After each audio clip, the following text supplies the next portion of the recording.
First and foremost, I want to welcome everyone to the Dog Walker. This is a scenario that was written by the HP Lovecraft Historical Society by a man named Sean Branney. He and Andrew Lehman run the society, and they produce a lot of props for the Call of Cthulhu game, as well as a series of, it's called Dark Adventure Radio Theater, like old time radio dramas, dramatized versions of Lovecraft stories. And they're fantastic. And they've actually made an old black and white silent movie of the Call of Cthulhu, and they've made a movie of The Whisperer in Darkness, and their website's fantastic, hplhs.org. Definitely check it out. But this adventure came with a prop set called the Arkham Investigator Wallet. And it's a beautiful wallet, and it's filled with props, with stuff that you might find in a wallet. And it came with this adventure, the Dog Walker. And the idea is that if we were at my home and we were playing, at some point during the adventure, you may find this wallet. And if you do, I just set it on the table, and then you all open up the wallet, take out the contents, study it, and deduce what happened. You may choose I want to go investigate this clue I found in the wallet, and we'll kind of role play that. But this is unique because most Call of Cthulhu adventures, you'll be given a few clues, and maybe you make a library use roll and you get some other clues. In this one, you actually get to do the detective work, and it's pretty cool. There's an interesting feature to make this digital, is I've digitized the props, and I've made a special layout. We'll get there in a moment. And you'll get to see all the props, and you can click on them, and it will pop them up in another window, and it will show you if there's something on the back of the prop or any further details on there. You'll be able to see it clearly, and then you guys will just kind of discuss amongst yourselves, how do we solve this, and what's going on. So this should be a ton of fun. Any questions before we get started? All right, let's jump into it. Let me grab my notes. October 6, 1925. Charlotte Foley, 12 years old, is walking Bigby the Basset Hound to earn some extra money. Really, though, she'd love to quit dog walking and become a consulting detective like Sherlock Holmes. Since discovering the works of Arthur Conan Doyle 6 months ago, she has read all the stories and has been craving the opportunity to find a worthwhile case and prove she's got what it takes to be like the great Holmes. In spite of her successes with some minor cases around the house, notably the case of the crumbled cookie and the smudged boot print, her mother naturally fails to appreciate that this is not just a phase or a whim. Charlotte is serious. Today, she is headed across the grounds of Christ Church Cemetery, out the back gate, and into the woods along Silver Brook. Dogs like it back there, as there's lots to sniff and explore. When she reaches the far side of Silver Brook, she sees a man, which is unusual, as you normally don't see anyone here. He looks middle-aged, wearing glasses and a suit, kind of like one of those professors from the university. His body starts twitching strangely, like he is having some kind of a fit. Bigby whines in fear and runs farther into the woods. Charlotte asks the man if he is okay, but his seizure keeps going. He gasps out, "Help me! No police! No doctor! Must go home. He needs the key." Charlotte runs for help. The grown-ups, the rest of you, were gathered for a neighborhood meeting at the home of Madge Tomlinson, where you were discussing plans for the annual Halloween party for the Lower South Side neighborhood. Charlotte ran there because it's the residence closest to where this incident took place.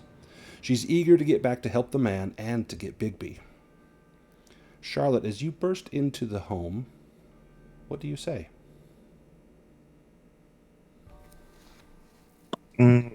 Help! There's a man outside that needs help, like 300 meters that way. He's shaking strangely. He says something about he needs to get home. No, Agnes, you're probably the first to bump into Charlotte as she comes in. Now, you're a journalist. You work for I think it's the Arkham Advertiser. A missing man. This is newsworthy. But again, this is 12-year-old Charlotte. What's your response to this? I'm gonna say, oh, goodness, that sounds awful. I'll be happy to assist, but like really, I just want Just to kind see of what's going on. roll your You know what eyes I a little mean? bit, like, oh, here we go. Stuart, while you're here, you see this young girl bluster in with a kind of a bit of a tall tale. Maybe Charlotte is rather imaginative, but again, this could be trouble. What's Stuart's response to this?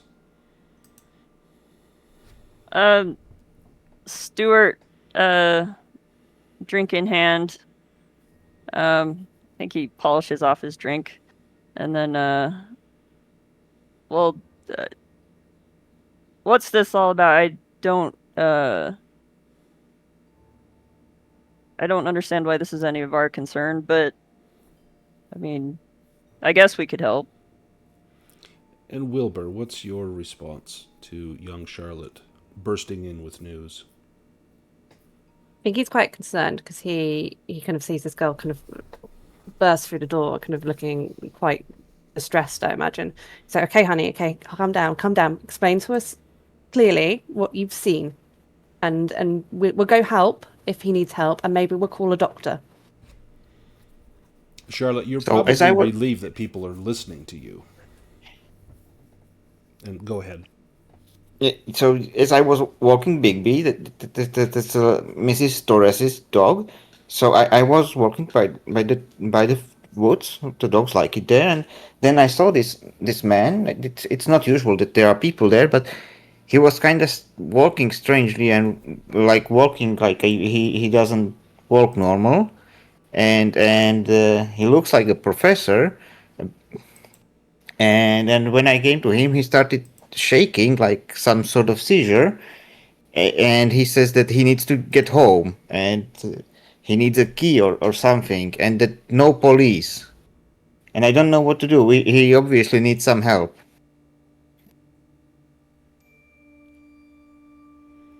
As Charlotte leads the rest of you away to the path along Silverbrook, you are not dismayed, or you're probably expecting to find no one there, and your thoughts are proven correct that there's no one there. This place where she takes you seems a little remote. There's a lot of trees around, and there's no visible structures, no buildings where a person might hide in or go to. Agnes, give me a listen roll.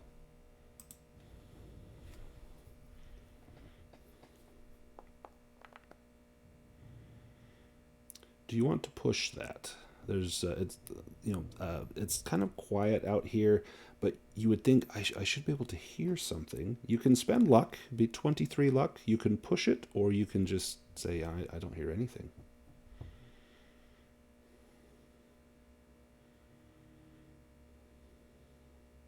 Hold on one second here. Mm-hmm.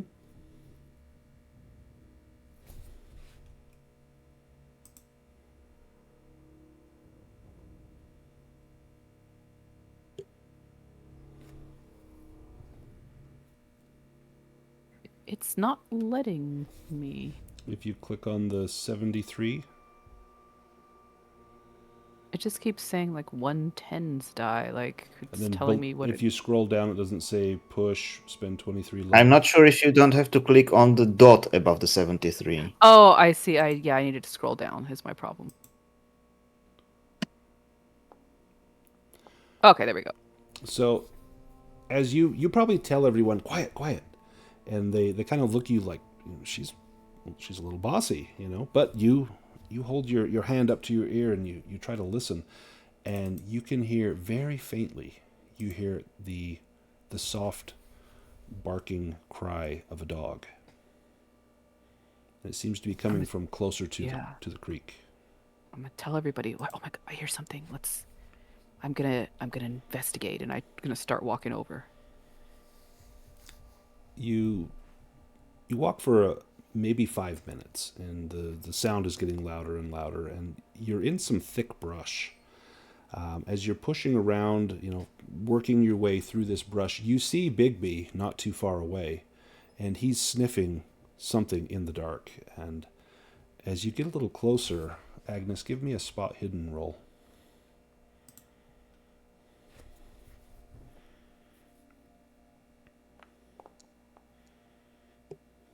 Oh, okay. That's a critical failure. Why? So, I fall on my face and what you do is, as you're walking through the brush, you hear a cracking sound beneath your feet. And you move your foot and look down, and you see there's a pair of spectacles that you have stepped on. And you have cracked the glass, bent the frame, just absolutely wrecked these spectacles. I'm just gonna back up and pretend like it didn't happen. Be like, I think I found something here. Bad something. Bigby. Sorry, that must have been the dog. As everyone else catches up, maybe Wilbur, maybe you're the first there after Agnes. Give me a spot hidden check.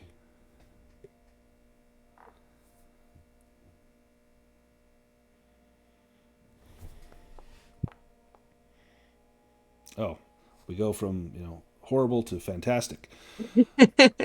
Wilbur, you see these broken glasses, and not only that, you see there's some footprints around here in the grass. It's kind of been tramped down a little bit. And then you see something under one of the bushes, and as you bend down to look at it, it's a brown leather wallet. And back in the 1920s, wallets weren't like little small, fit in the back pocket. These were like big billfolds. They would look like, modern days we might call them like a checkbook. There was a big long wallet where you didn't have to fold your money to put in there. You just put the bills in straight away. And it's a larger wallet, and it's got a lot of stuff in there. Quite a few papers. It's dark outside. It might be kind of hard to see what you've got here, but you definitely have found a wallet. And as Stuart, as you and Charlotte get up there, what's Stuart's reaction? And then we'll go to Charlotte as you see Bigby over there, kind of padding around in the bushes and sniffing, and he seemed keenly interested in the wallet. I have to reacquire Bigby's leash. Yep, absolutely. Absolutely. And he'll come right up to you. He's a little bit jumpy and agitated, but he is eager to see you, comes right up into your arms, licks your face, and you pick up the leash, and you've got him back under control. Stuart, when you see everything that's going on, what's your response?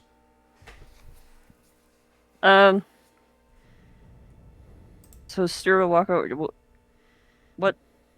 What'd you find? And he'll probably just kind of look around. I mean, I'd imagine he kind of sees where the glasses are. He's like, oh, and the wallet is. What's that? And Wilbur, you've got this wallet in hand, and there's so much stuff in there. You know that if you were to try and take it out here, there's no place to put it. You should probably find a table or something you could put this on. There's no sign of this man. Maybe Charlotte thought she saw something, but clearly Bigby found this stuff, so it looks as though there was once someone here. As a hunter, you're keen on finding the signs of passage, and you do see there are footprints all about. But it's hard to tell in the dark exactly what's going on. If you want to give me a track roll, I'll give you a roll to see if you can follow any of those prints. Yeah.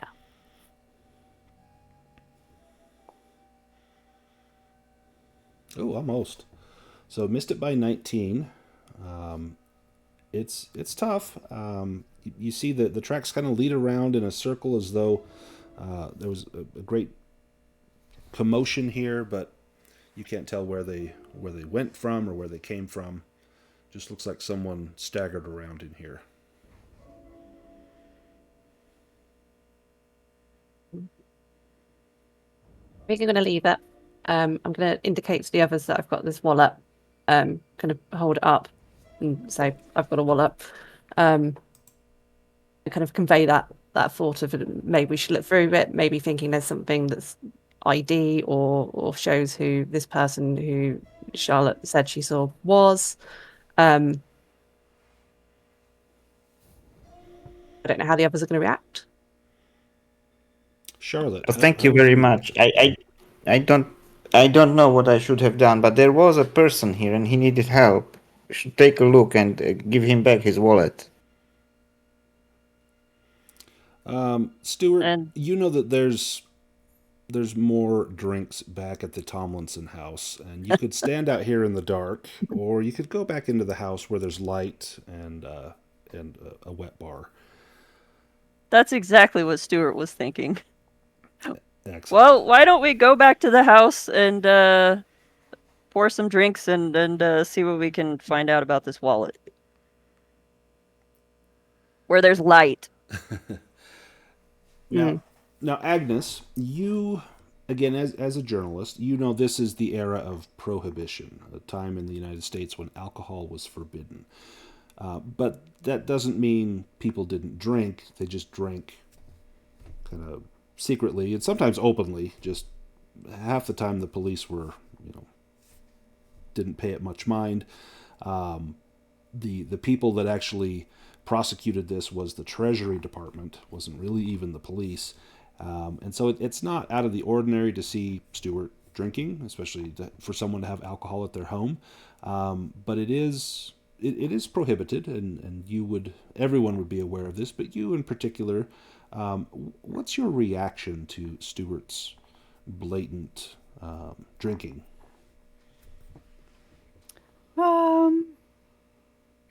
I think actually I'm gonna say like I don't mind it because maybe once there's like loose lips, maybe I can. Not that I don't think Stuart has any interesting information, but just in case, let's just wait till Stuart has a little drink or two, and you never know what information there might be to find. Well, Stuart is probably the most well-educated of all of you. He was a professor until he recently retired. And so, if there's someone that, might be able to think logically, perhaps it's Stuart. And he seems to work a little better when he's well lubricated. And so maybe you think this might help the matter by putting a drink in his hand. He might do his best thinking that way. Yeah.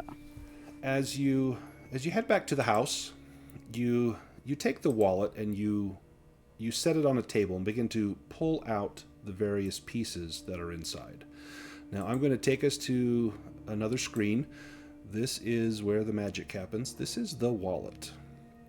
Ooh, Now, this is cool. Yeah, so I've taken all the pieces and I've set them out. Now you can click on most everything on here. On the wallet itself, there's a few items kind of set on the wallet. There's things that are tucked into pockets. Those you can't open. They're actually represented by things on the table. You can click on the photo of the woman and the cat. Otherwise, everything else on the table you can click on, and it should open up a small window, and you may see some additional clues there. So I'm going to give you guys some time just to kind of go through here and see what piques your interest, if there's anything here, and I'll let you guys be the detective now. So welcome to the Arkham Wallet.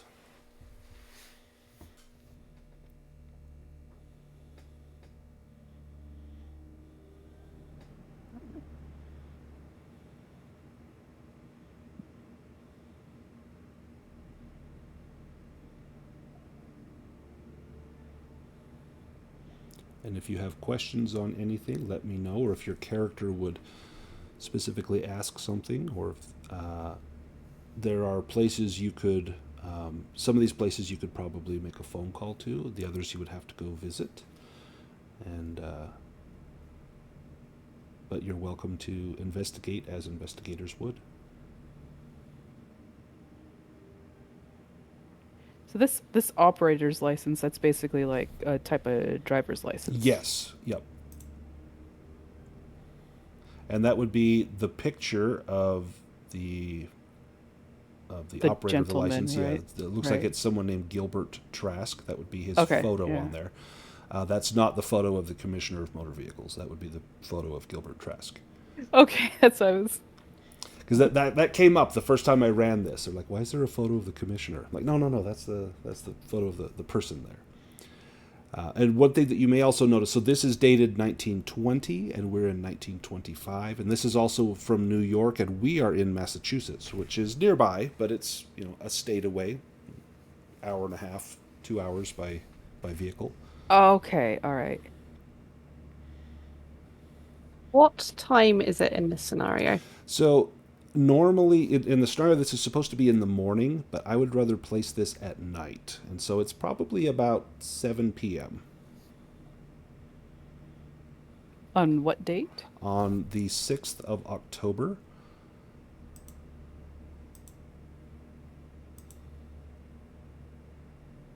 Okay, so then he has a psychiatrist appointment in a few Yeah, days. I'm looking at the same thing.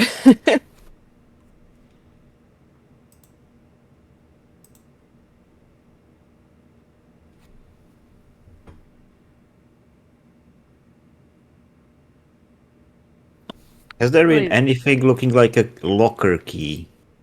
There is a key. It's on the bottom left corner Oh, of the my table. bad. There is it's kind of hides down there in the corner. There is a key. It's a little larger. It would look more like a house key rather than a locker key. Maybe a padlock, probably a door. A locker key would be smaller than this.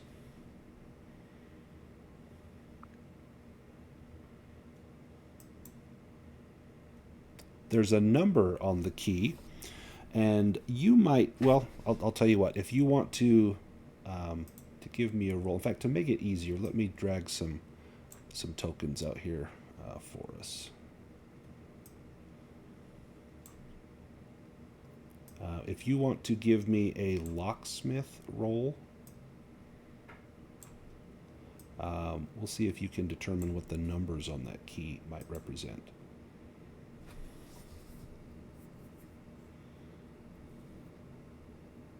Does anyone have anything in locksmith?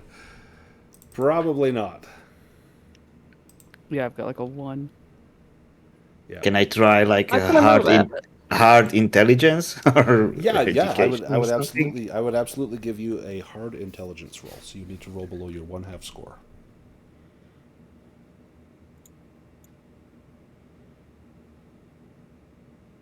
I roll regular, but yeah, we need to see if there is a hard success, which I think it is. You got 2 stars. That is a hard success.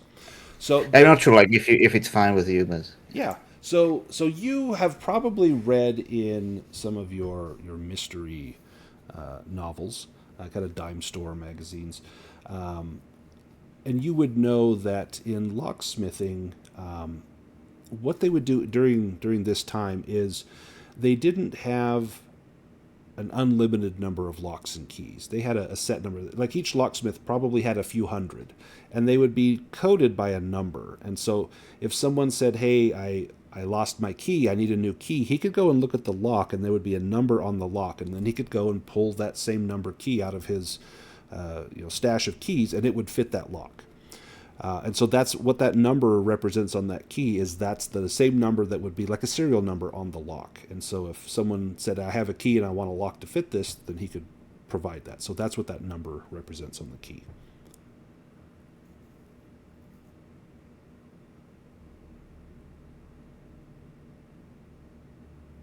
can I ask what is the Lucky Clubber cartridge? Anything we hold? Is that some sort of like what sort of? I assume it's something to do with advertisement. It's in top left corner, some sort of token. So this would be in Life in Arkham, under the journal. It talks about the Lucky Clover Cartage Company. It's kind of like the UPS or the FedEx of the time. So they would handle package deliveries.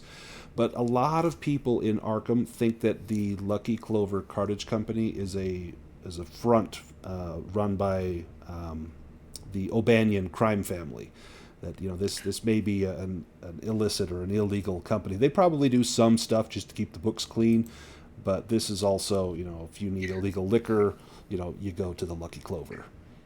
It's more like my question: what item is that? Is it some sort of metallic Oh, coin, yeah, so or it's does it have some sort of purpose? So it would be like a token, so a little metal coin. There would be some purpose to this. You have no idea what that might be. Okay. Stuart, give me an intelligence roll to see if you know what this is. You've been in town for a long time.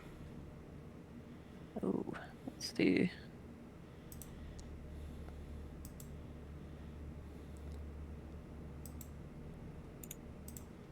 So that is a pass. So again, a lot of people think that the Lucky Clover company is involved in both legal and illegal freight operations.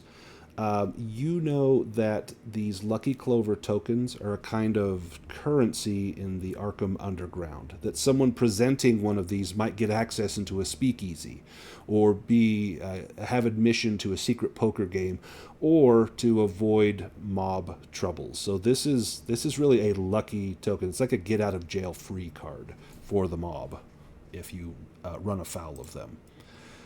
So clearly if this wallet belonged to Gilbert Trask, he has this token in here. He's either owed a favor or perhaps owes someone a favor.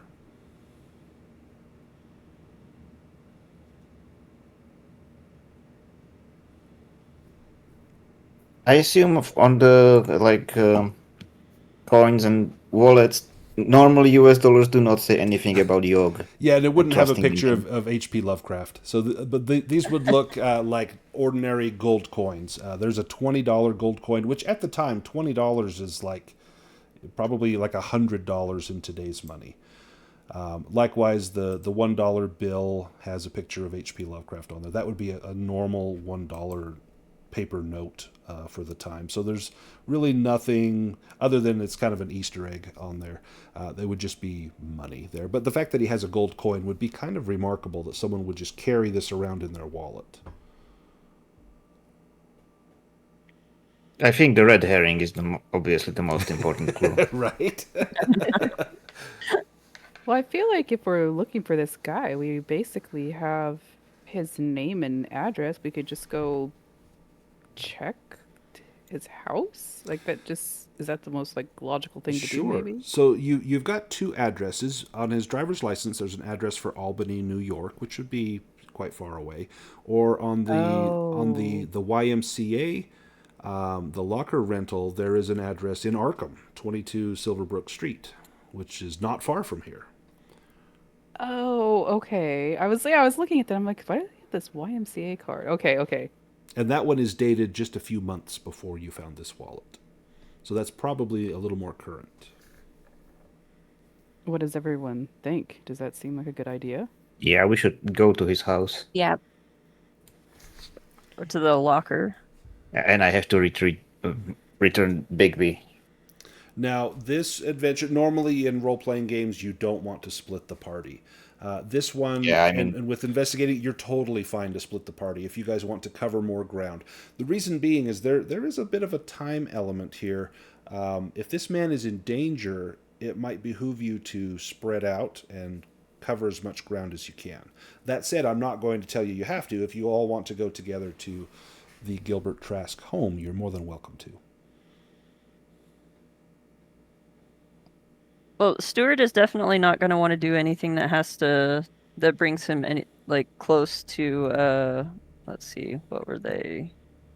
To the mob, The the Lucky O'Banion. Clover, the Lucky Clover Yeah. Cartage Company. Yeah, Stuart's definitely not gonna want to go anywhere near that. He owes money, and he doesn't feel like paying money right now. You probably don't have the money. Yeah. So Although technically you now have $26 more than you started the day with. that's true. But I mean, let's see. This guy has a library card, so I kind of wonder. Going to the library, we could find out what he was checking out. So does Stuart want to go to the library? Does someone else want to go to Gilbert Trask's home? I will definitely go to his home. Yeah, same. I will also go to his home. Okay, Wilbur wants to go to the home as well. perfect. So let's go to the library first. As you split up, maybe you agree, hey, let's meet up back here in an hour or something. As Stuart, as you go to the library, the Orne Library at Miskatonic, is a grand and elegant marble-floored library. And when you arrive at the front, you see Mrs. Henrietta Cole. She's the senior reference librarian. She's a petite woman in her early 40s with iron gray hair and large round spectacles. And she likely recognizes you. You used to work at the university, and oh, Mr. Knight. Excuse me, Dr. Knight. Sorry. Or is it Mr. Knight? I forget. And you sense she's given you a little bit of attitude, which is kind of uncommon, but maybe it's not unexpected. We don't see you around here too often. What can I do for you? I think he'll just try to brush it off. He doesn't want to get into the past. Well, I came across something a little. Well, I don't know. I don't know what to do with this. There was a man. We found his wallet. There's some strange. I don't know. Something seems strange about the whole situation. He had a library card. Did you bring the card with you, or did you take anything out of the wallet to bring with you? Yeah, I'll have the card with me. And I'll show the card to her. It's like, have you seen this man in here before? This Gilbert Trask. What kinds of things has he been checking out? Gilbert. Oh, and she kind of looks around, considering, what does she remember from this? And she looks up at you. Give me a charm roll, or you can roll persuade. If you want to intimidate her, you can roll intimidate, but failure there might prove challenging. You're much better at intimidating.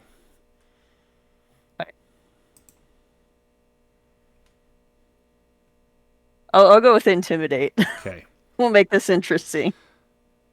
And he'll look at her. What's her name again? Henrietta. Henrietta. And he'll look at her and I don't need to tell you that I know where the skeletons in your closet are. You see her eyes grow large beneath the thick lenses of her round glasses. Watch me fail this very, very badly. You'll end out in a fist fight in the library. Ooh, a hard success. You see her eyes grow large, and then her eyes quickly dart to the left and to the right. She says, "Look, we don't want any trouble. I know this man. I recognize the name. He's been coming in for the past year or so. He mostly keeps to himself. He spends a lot of time in the classics section. This guy is a voracious reader. He reads texts faster than anyone I've ever seen, mostly books on Roman history or the occult." And she flips through a little card catalog that would have his information on there. She says, "Looks like he applied for access to the rare book room, but the head librarian denied that request." And he's gonna kind of be mumbling to himself, why would somebody from Albany come all the way to Arkham? I mean, there's a university in Albany. There's an excellent Presumably. one, but it could be because of our rare books here. He's like, well, did he mention any names of any rare books that he was looking for? If you like, I can call Professor Armitage. He can come down here. He's the head librarian. He would be able to answer those questions. He would have had the most direct dealings with Mr. Trask. I think at this point, Stuart's gonna be like, I don't know what his relationship with Armitage would be. But It's probably neutral.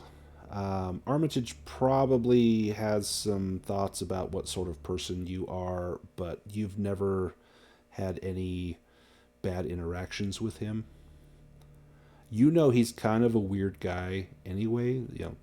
He's in charge of the restricted section of the library, and in your mind, only kooks and nuts go there. And he's the biggest nut in the nut house. So maybe he's an all right sort of guy, but you got to figure he's going to be a little strange. All right. Yeah, we'll talk to Professor Armitage and see if he'd be willing to say anything. I have a picture here. She calls Professor Armitage. He shows up. He is a Miskatonic legend, a man whose profound erudition has led him to be immersed in many of the university's most notorious events. World-weary blue eyes look out beneath a shock of white hair that's well past due for a trim. He's a busy man, but he can confirm that Mr. Gilbert Trask did apply for access to the rare book room. And he says, "I did not allow it. Sometimes you just have to follow your intuitions." Is there anything in particular you suspect this man was looking for? Well, I mean, that's why I'm here. Did he mention any specific books or subjects that he was particularly interested in? No, but he was looking for a couple other books. He was looking for a book called Dark Masters of Venice, which we unfortunately do not have. And I did try to find it, but I was not able to. There was another book. Oh, what was the title? And he goes and grabs Gilbert's card and looks it over. Oh, yes, Abodes of Disquietude, an examination of the sanitaria of East Anglia. Fascinating book, but no, we didn't have it. You might try the rare bookseller in town. Perhaps they would have it. But otherwise, I'm sorry, I do not have much more information. But if you need any clarifications on anything he's been up to in the course of your investigation, please certainly don't hesitate to contact me.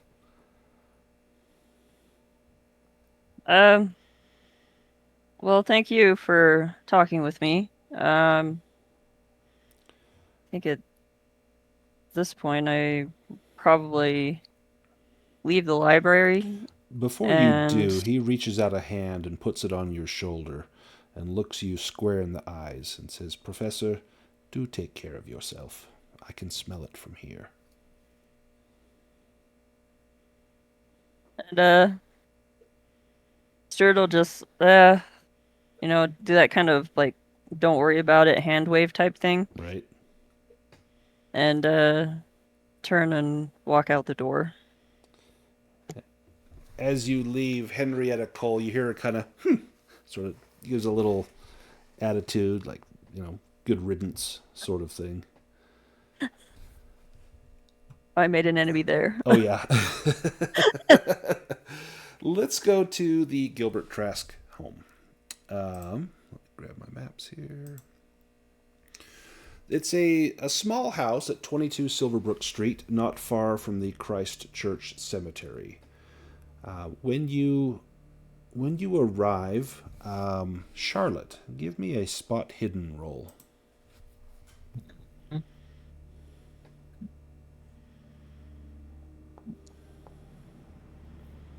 Oh, excellent. You see there is one light on, it appears, in the house. That is probably around the back. It's kind of coming through one of the side windows, probably a kitchen or something towards the back of the house. But there is also, you notice that there's a coal chute on the side of the house. Homes back in this time, like my grandparents' home when I was young, they had one of these, a coal chute. They had a basement in the house, but there was a window that was just above ground level and small, just about big enough a person could climb into. But the coal truck would pull up, and they would open the window, and they would shovel coal into the basement of the house through that window. And so this home has one of these coal chutes. And there is also a Model T, a Ford, parked across the street from this house. And even from here, you can see the reddish glow of cigarette embers and then a little puff of smoke coming out of that Model T. There's someone sitting in the car right in front of the Trask house just across the street.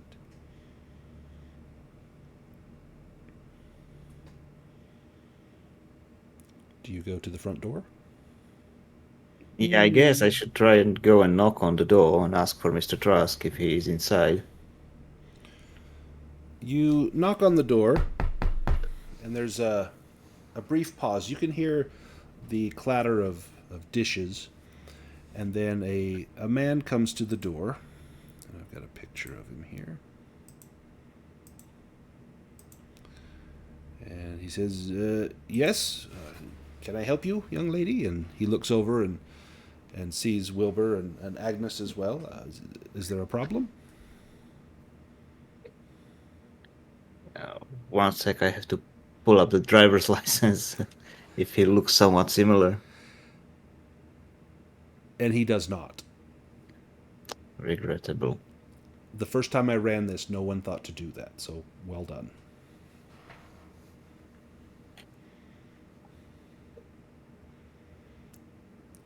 Are you holding up the driver's license?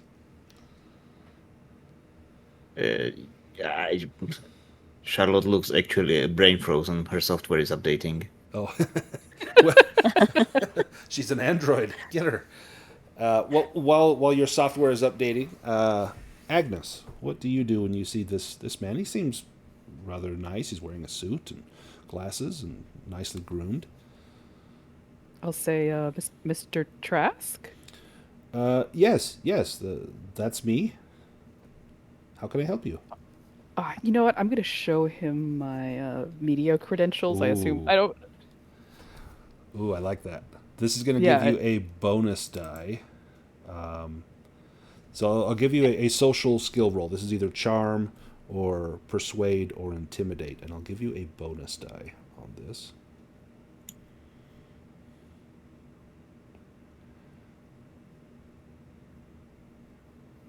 I gotta look at all my stuff. So intimidate is your highest, but charm is also quite high.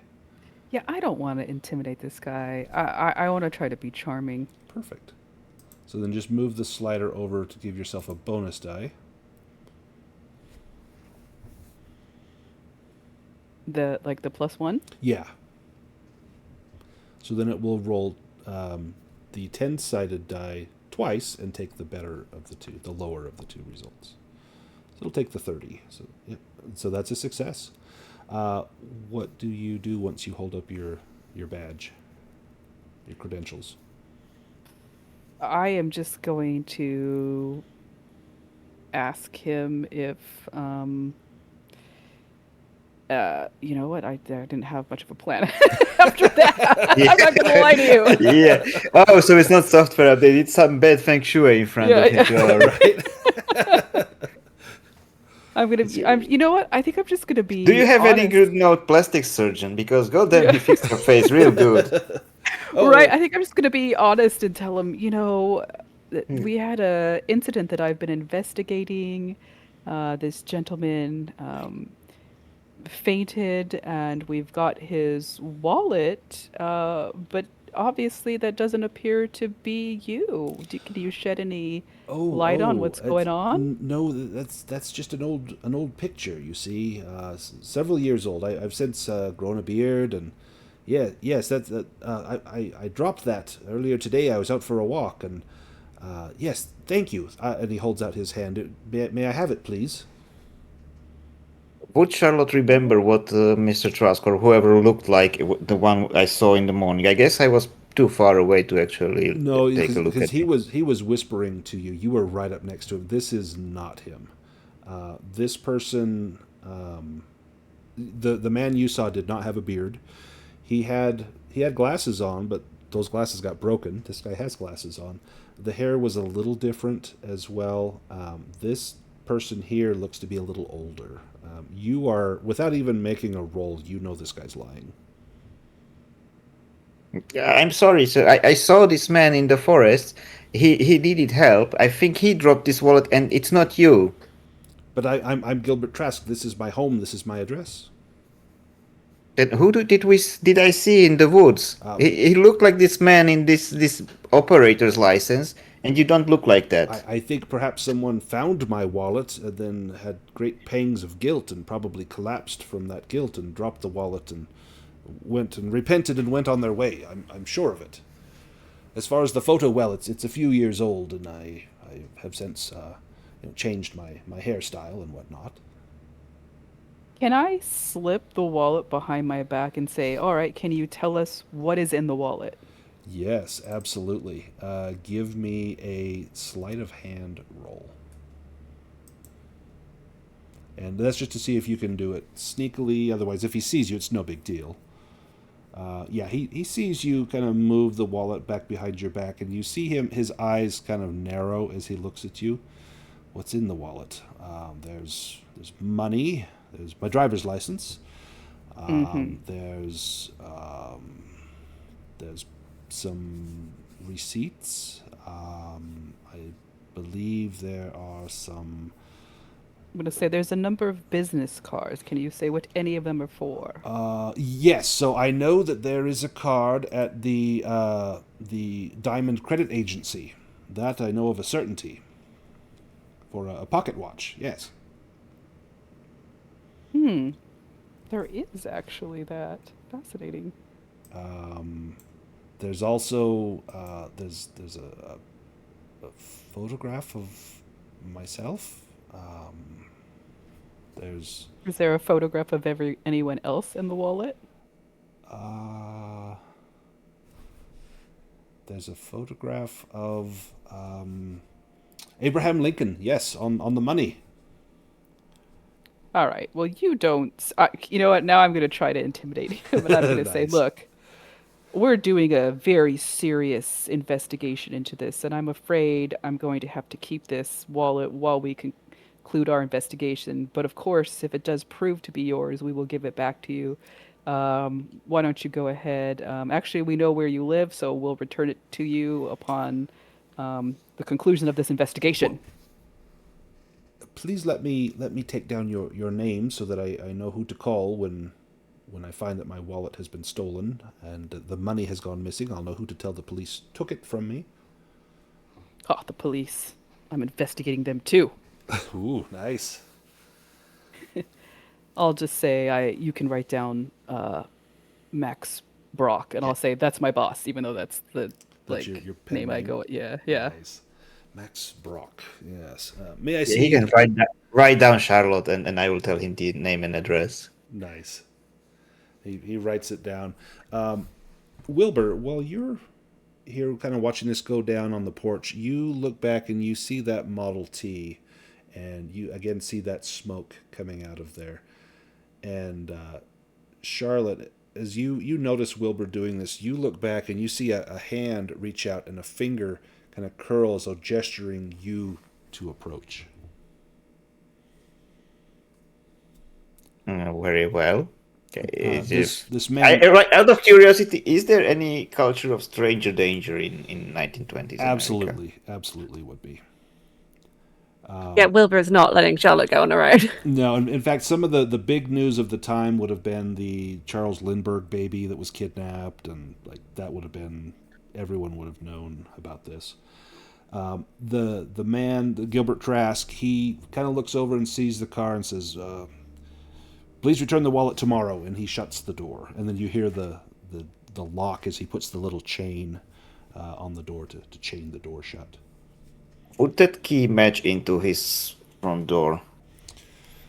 Would the key... It's very rude to stuff it there. The key that is in the wallet. Are you going to put it into the door? Yes. Yes, I will make a faux pas. I will make a scandal. Just checking. You slide it in, and it does not go in completely. Huh. Okay. Maybe he stuffed his key from the other side, but yeah, it doesn't fit. You must acquit. Charlotte, do you go towards the man in the car? I will like tug on the sleeve of some of the adults to say that the man is pointing for me to come to here, and I'm afraid. So can you come with me? Wilbur will come with you. Okay. As you get close, that hand disappears into the darkness of the car, and then it comes out and it's holding a little lollipop wrapped in paper, and he holds it out to you. I'll take it. Thank you very kindly. God damn. Oh my gosh, am I anywhere near them while they're doing this? Because Oh yeah, yeah. Yeah, you I'm would see going to this. grab it Yeah. out. No, do not take candy from strangers. Strangers. Didn't your mother teach you anything? God gracious. I've always taught David and Sheila, my little children, to never do this. Be like, what is the meaning of this? Like, I'm gonna be all like, That is awesome. as you pull the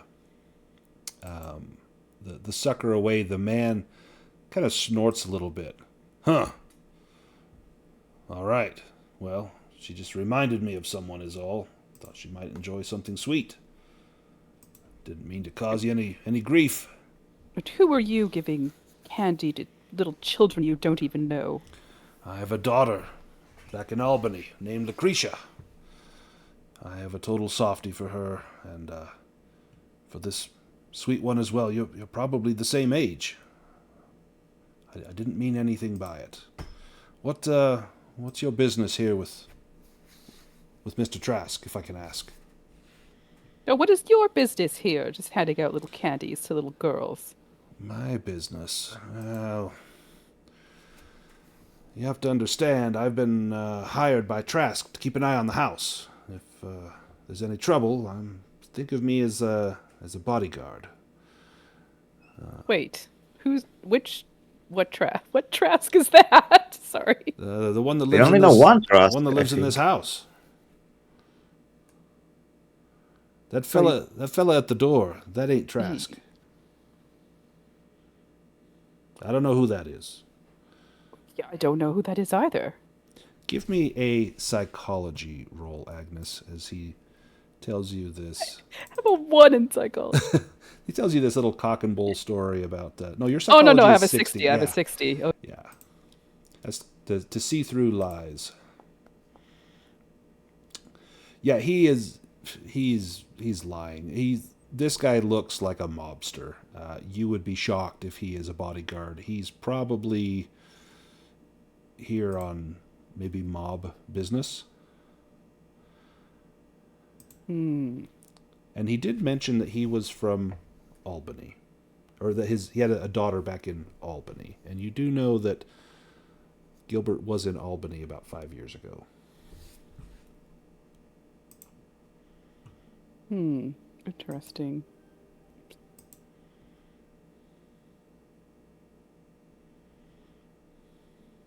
Wilbur, who's now standing kind of in front of Charlotte, is going to just point out we're a long way from Albany, sir. A long way to travel. A bodyguard job. It's an important job. I've been on this job for a few years now. Mr. Trask is hard to find, but now that I know where he's at, I'm going to keep an eye on him. Where is Mr. Trask at? We were looking for him. Well, that makes two of us. Look, if you find him, I'd pay you for your trouble if you let me know where he's at. That's very strange bodyguarding job that does not know where their charge is. Well, I didn't say Mr. Trask hired me.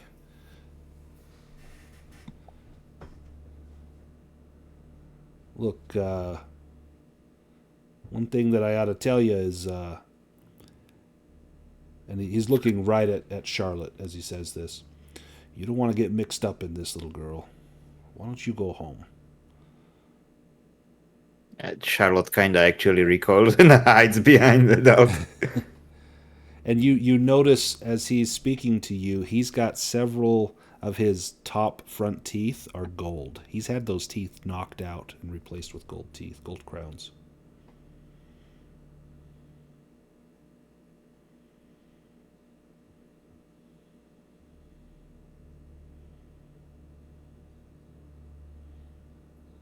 I think I'm gonna start like skirting away with like Yeah. Charlotte, like Yeah. be like, okay, yeah, like we'll get back to you on that one. You hear the car start up, and he drives away. And he puts his hand out the window and gives you a little wave as he heads down the street. Let's go back to Stuart. So, Stuart, you just left the library with a little bit of information, but perhaps more questions than answers. Do you head straight back home, or do you make any stops on the way? I think Stuart will recall that there was a business card for a rare bookseller, Yes. Edward and Tillinghast. so he'll stop by uh, with the names of the 2 books that he got from Professor Armitage and see if he can ask about those at the rare bookstore. So the store is located at 588 Gedney Street, and the owner, Edward Tillinghast, is just preparing to close up. You can see him putting books away and getting a cloth to cover the cash register with, but he does let you in. Welcome. What brings you in? Anything you fancy? I'm happy to stay open if you're buying. And one thing that you notice, Stuart, right away, without even a roll, this guy, there's a whiff of gin that seeps out of his body. This guy, he drinks regularly.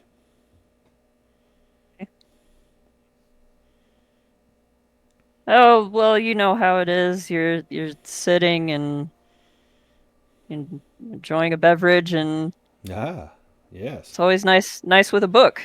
Yes, well, what in particular are you looking for? Perhaps something on rare African art, or the musings of the ancient Greek philosophers. Do sound interesting. But I've actually got these 2 books, and I think he'll have written on a piece of paper the names of the 2 books. Yeah, so he looks at it and abodes of disquietude. There was a man in here just a few weeks ago looking for one of these, and a colleague in London found Abodes of Disquietude. I was able to give it to this man. He wanted 2 other books as well, Flagellum Daemonium and Antiquitatum Mecklenburgensium. I'd never even heard of such things. I've no luck finding those. But the Abodes of Disquietude, I gave it a look. Pretty fascinating. Is about the practices in British sanitariums. And when I asked the gentleman why he needed it, he just simply said he wished to read it. The whole thing was a little strange.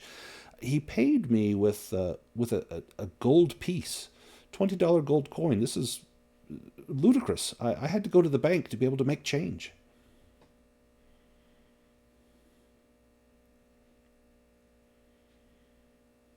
Stuart will look a little put out. It's like,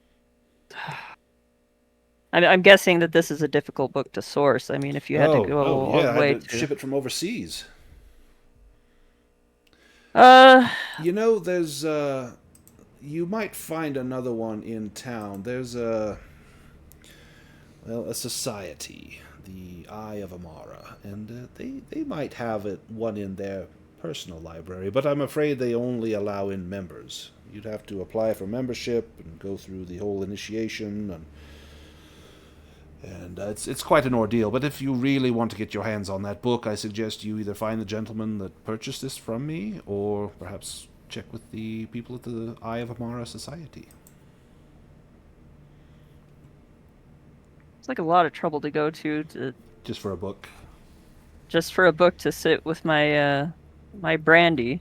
Yep. There's a card in there for Eye of Amora. If only you knew someone who would have a better card. Yeah. I don't know if I think he'd probably remember seeing a copy of a card in the wallet. Yeah, it did ring a bell. So he'll thank the guy Edward Tillingast. Well, thank you. I appreciate your time, and Yeah, sorry I couldn't find the book you were seeking. well, you've at least led me in a good direction, and Well, I'll, I hesitate to say good. The folk there at the society, they're a bit off. Um, but if that's your thing, then more power to you. I'll say, well, isn't everybody who doesn't drink? I'll drink to that. I'll say, well, thank you. I think I'll be on my way now, and he'll head out the door. Excellent. Do you head back home, or do you stop anywhere else on the way?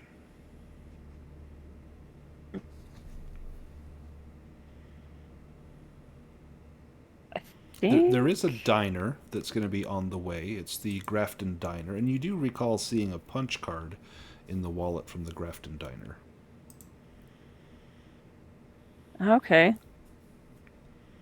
Yeah, I think he'd probably stop there looking for some food. Also, because we're wandering around. Might as well grab some food while I'm out and about. Well, this is not the best restaurant in Arkham. It's the only diner in town that's open late into the evening. The face of the business is Bernice Whaley. She's the seemingly always on duty and always smiling person that is almost always found working at the diner's counter. And she welcomes you in and asks what you'd like to eat, if you want to sit at the counter, or if you want a table.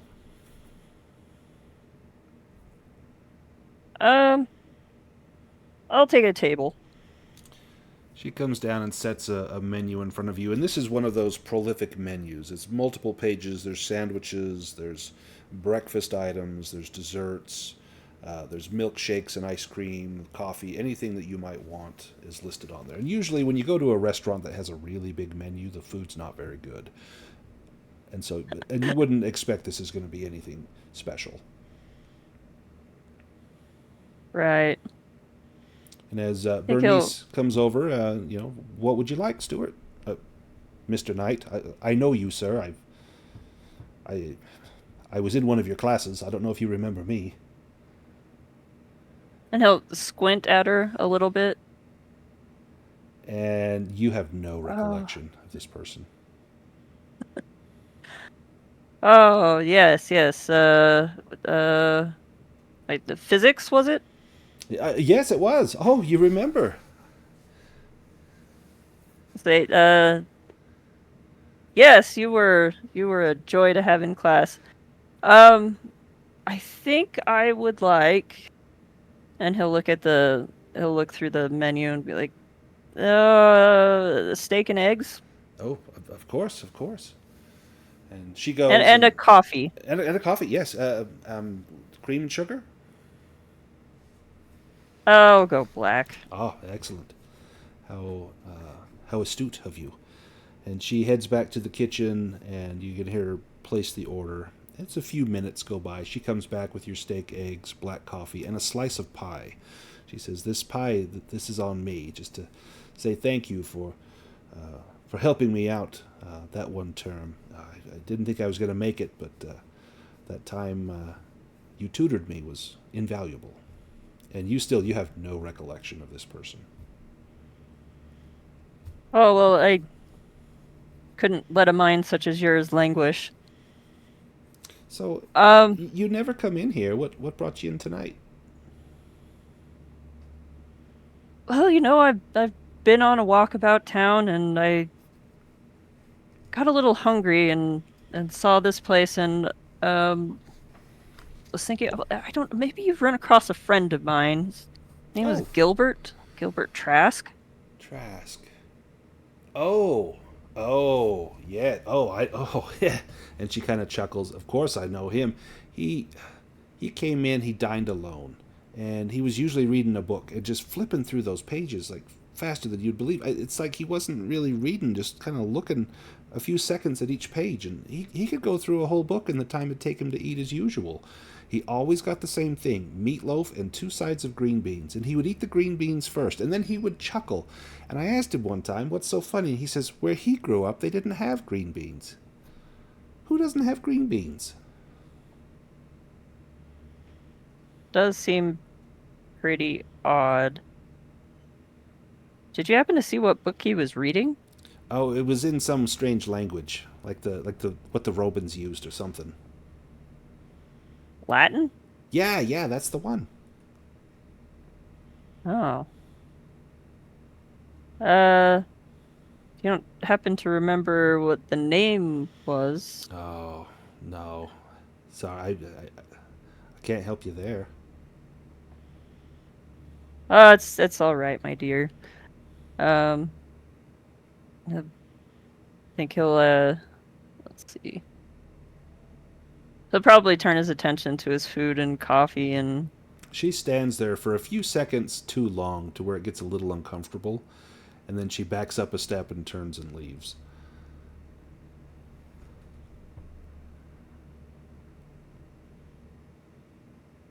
I think he'll finish his food and put some money down on the table. Okay. And then as he's walking out the door, he'll wave and thank you, my dear. Come back It was a anytime. delight seeing you again. And you as well. Thanks for remembering me. And you head out realizing you know that was a very awkward encounter. And it just makes you more and more curious about who exactly Gilbert Trask might be. Let's jump back to the other three. So we've got Wilbur, Charlotte, and Agnes. You just saw this man in the Model T Ford drive away. You're standing out in front of the Trask home. What do you do? You know, that guy mentioned the watch that had been pawned or whatever. And there is a pawn ticket in the Yeah. There wallet. is. And I mean, there's weird because he's clearly got money, so why did he like pawn this thing? So maybe we go check that out. Yeah, the pawn shop would definitely be open late. Do you all want to For go the there, sum or of do you want to split? $5? Like now that I read it, it's for $5, and he has a hell of a Yeah. lot more than $5 in Because he's his. got that gold coin, and then he's got another $5 in his wallet, and then he's got a remitter's receipt for another $5, like which I don't know what that's for. So that looks like that receipt, the remitter's receipt. It was the payee was the Lucky Clover Cartage Company, and the remitter was Gilbert Trask. So we basically paid them $5. It'd be like a money order. Give them money for some sort of shipment that they must have been handling for him. At the bottom, there's something written. It's in cursive. It's something that says "re," and it says "Il Specchio di Melfi." It's in Italian. And then there's an ETA. Looks like the 5th of October, which would have been yesterday. Oh, so maybe someone could go like pick that up. Yeah. So do you want to split up? Does some of you want to go to the Lucky Clover Cartage Company and some go to the credit agency, or do you want to all go together? I Will don't was think I would actually try. more interested. I can probably go to Poncho, but I don't want to deal with the lucky cartridge for them. Oh, I'll I go mean, with that. if they have lollipops, then maybe. But See how easy it was to give Charlotte candy, and she went right for it. I was like, no, don't take No. candy from strangers. My God. Well, so if Charlotte wants to go to the pawnbroker, does anyone want to accompany her, or does although, Agnes yeah, and I'm not Wilbur sure. wanna Also, go if to it Lucky wouldn't Cartage? if it would look too weird, a kid with $5 going to pawn shop. They'd probably think you stole it. I will accompany Charlotte. I'm also remembering, as Wilbur, the psychiatrist appointment. And I'm getting quite concerned about a gentleman who's clearly in Unhinged. some degree of trouble, and there's and I'm thinking that I might want to speak to the psychiatrist at some point, but I also don't want Charlotte to go anywhere alone. So, Right. Yeah, I also kind of have a bad feeling that this is not a great idea. Let's send maybe Wilbur and Charlotte to the pawnbroker, and then Agnes, do you want to go to the Lucky Clover Cartage Company? Sure. Do you take that token with you? Yeah, I'll take. Yeah. Okay, let's go to the pawnbroker first. So the Diamond Credit Agency. This pawnbroker is open 24 hours. They're open all day, all night. When you go there, you've got this ticket, and if you present the ticket, item 81423 is still for sale. And the store's proprietor, his name is Randall Wade. He's a slick, fast-talking, heavily pomaded character. He is happy to show you the watch. He says, you can buy it for $10 if you're so inclined. And he holds the watch out, and you have a chance to get a good look at this watch. Wait, so we cannot unpawn it for the $5? No, like no. I genuinely do not know, how does it work in real life or Yeah, games? so the way that it would work in real life is you can go and sell this. The term of this is 60 days, which it would have ended yesterday. So if he had it ended. I see. Yeah, if he had returned yesterday, he could have gotten it for, it would have been paid 20% of the loan plus a 50% fee, but he didn't, and so now the pawn shop can sell it. It becomes their property, and so he will sell it to you for $10, even though he only paid $5 for it. And so you look at the watch, and let me have Wilbur give me a spot hidden roll. yeah.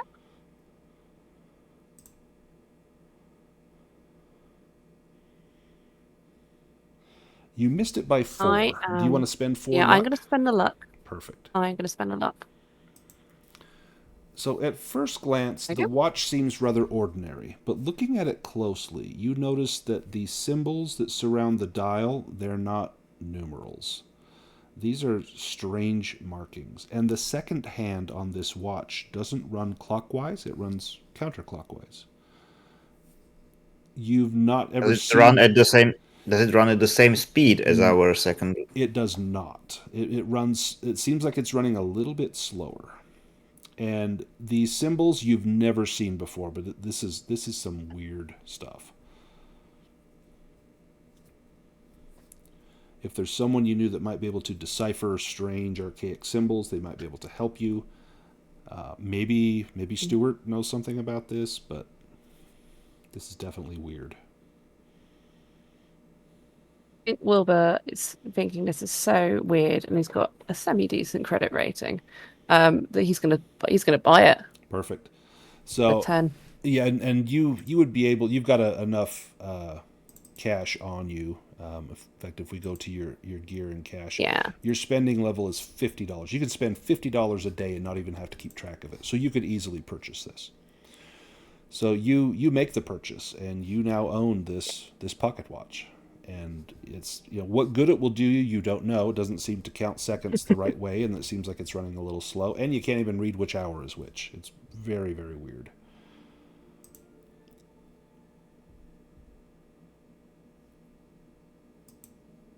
I think we're going to explain to the gentleman behind the counter that this watch belongs to a friend of ours, but we haven't seen him in a while. What was he like when he came in to pawn this? I kind of remember. Remember him? I kind of remember the guy. Clean shaven, right? He comes in here and he wants to pawn off this watch, and I keep telling him, hey, this is worth more money than what he was asking. And he's like, no, I'll be back for it. I'll be back in a week. And the guy never comes back in. And this thing's worth at least $10. I told him I'd give him more, but he didn't seem interested. Didn't even look at it before he left. Most people, when they give you something nice like this, they'll take one last look. He just slid it across the counter, took the money, and walked out. Another fella, he comes in just a couple days ago, and he looks at the watch, and he asks if he can see it, and I hold it up, and he looks at it for just a few seconds, shuts it, hands it back, says thank you, and walks right out. Strangest thing.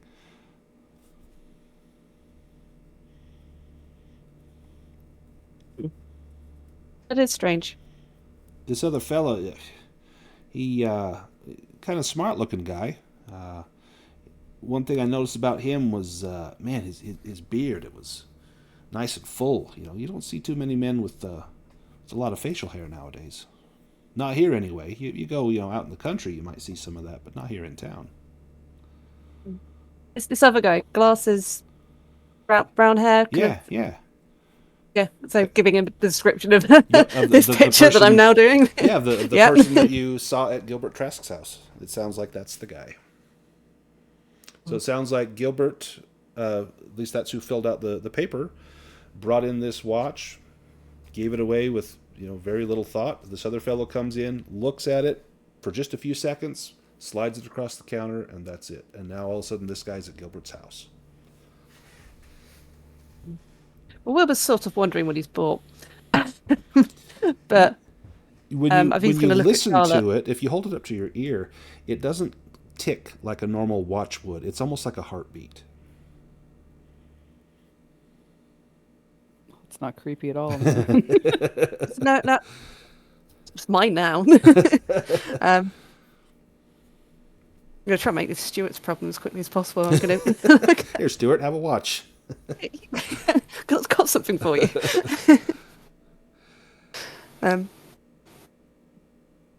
After here... Unless Charlotte wants to ask anything else. Oh, yeah. Sorry, what was that, Charlotte? So unless Charlotte, I think Wilbur's going to look at Charlotte and kind of go, we should get going unless you want to do anything else. Yeah, we flee. And was it the two of you that wanted to go check out the psychiatrist? Yeah, I think so. Okay, let's do that really quickly, and then we will go to the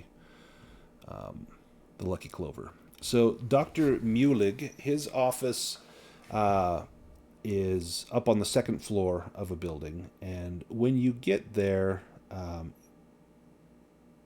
his receptionist, her name is Carolyn Palmer.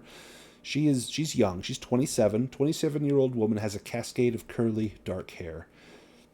And she greets you at the door and says, I'm afraid that the doctor is not seeing patients tonight.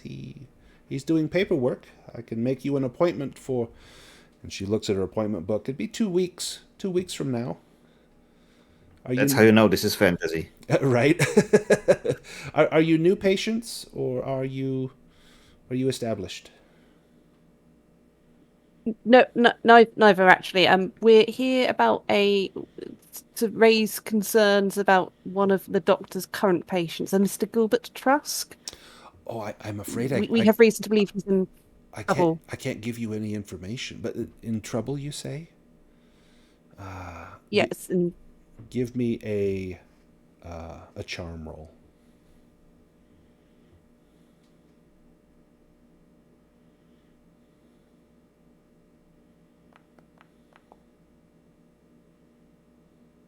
Ooh. oh, Do you want Any Has chance no Charlotte can restrictions. jump? Any chance Charlotte can jump in that? But he was really sick and weird and shaky. Yes. He needs if help. you want to describe how you found him, I'll let you give me a roll as well. Yes, that's like he needs immediate help. We can't find him. We were looking for him in the house, and someone has replaced him, and we need to call the police. And I charm you. Maybe, in ideal case. No. Never NVM. Do you want to push that? And maybe push your luck here. You could spend luck, it'd be 47 luck, or you could push that roll, and maybe if it fails, maybe you lean into her from a different angle and talk about how she could be saving someone's life, or maybe you talk about sometimes it's best just to forego all the legal obligations of doctor-client confidentiality. Yeah, I should have. Yeah, that's kind of true.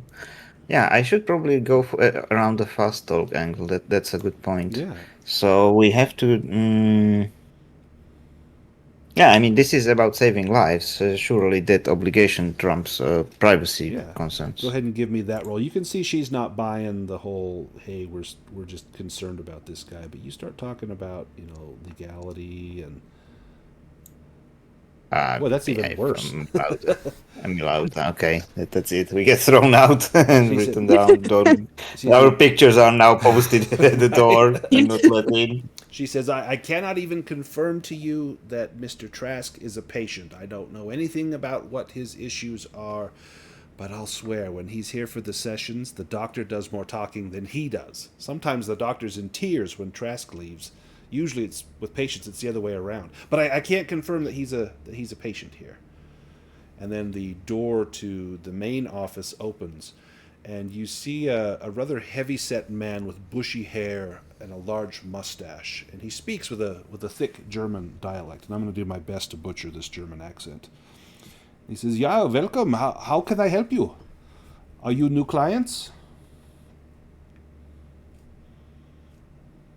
No, this is about Mr. Trask, who we don't know even if he is your patient, but we found a card in his wallet, and we did not find Mr. Trask, only his wallet. He disappeared, leaving his wallet behind, and we are trying to find him because he is in danger, and we figure out you might know about him.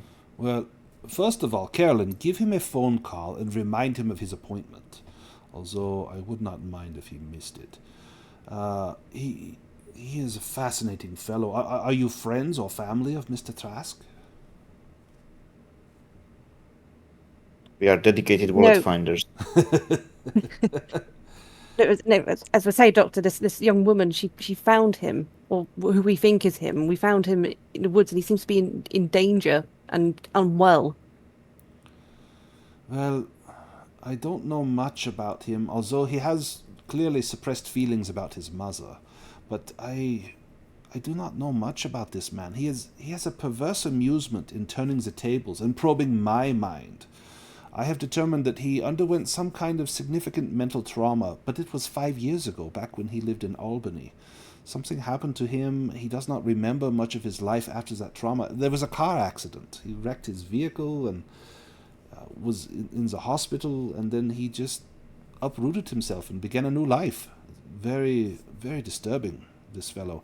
If something bad were to happen to him, perhaps you should call the police. So you should call the police. Just one thing, Doctor. You're Mr. Trust the patient. What does he look like? Skinny fellow, very, very skinny. He wears these silver glasses. He is very, how do you say, the clean face, no hair on his face. He tells me he used to smoke until his accident, and now he does not smoke anymore. But still, you can see some of the yellowing on his fingers where he would hold the cigarette. Very, very, very skinny man, very thin. I suspect that he perhaps had ties with a bad element, gave him some trouble in his life, but he seems to have tried to turn things around, although he's a bit of a how do you say, a bit of a brainiac. He thinks he knows everything. He comes in here and speaks better German than I do, and I grew up in Germany. Comes in here and then he throws out some Italian or some other languages, and he'll ask me questions about the human mind and talk about things that aren't even real, only theory and hypothesis, but he speaks as though they are well known, and I don't know how he knows these things.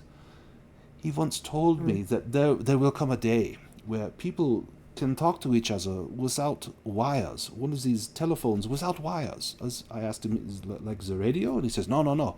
People will hold them in their hands, and they will speak to one another in the hands. And I cannot imagine the size of the batteries that would be needed for these things. Truly, this man has his mind in the clouds. Sounds like a troubled fellow. Oh, very much, very troubled. And so he sees me, and will continue to see me once a month until he is better, or for the next 30 years, or until his insurance runs out.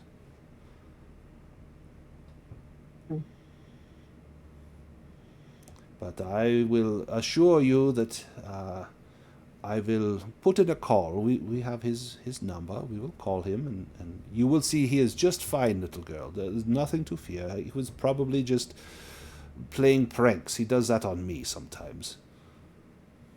Well, thank you, Doctor. That's put my mind at rest knowing that somebody else is looking out for him. Yes, of course. And good on you, little one, to look after this man. And for you as well, sir, to bring her. Is this your daughter? No, we're neighbours. Ah, oh, well, how neighborly of you. Well, if you will excuse me, I've much paperwork to do. The paperwork never ends here. And if I hear from Mr. Trask, please leave your number with Carolyn, and she will get back to you and let you know that he is all right. Thank you. I will do that, and we'll walk over and leave his number, which is the correct number, not one that you would want to leave to a mob boss or anything. Does Charlotte? I'll turn to Charlotte. It's like, do you want to do anything else here, or you ready to go back? I think we flee. Agnes. I think we'll leave. Agnes, you're going to the Lucky Clover? Yeah. All right. The Lucky Clover has, it's in the Merchant District. There's two small front offices that are backed by a warehouse, and there's a space for vehicles, delivery trucks behind them. And when you go into the front door, this looks like a legitimate business. There's a few other people in there that are signing over receipts. So one person has a large wrapped box wrapped in paper and tied with twine that he's handing over for them to ship. And the person behind the counter asks if you need any help. I say, yeah, just sent here to do a pickup, and then I hand him my receipt. He looks at the receipt and looks up at you and says, one moment. And he goes back behind the counter is a door that leads into an office. And he goes in the door. And there's about a 1 minute pause. And then a huge titan of a man comes out from behind the door. Oh, okay. And he says,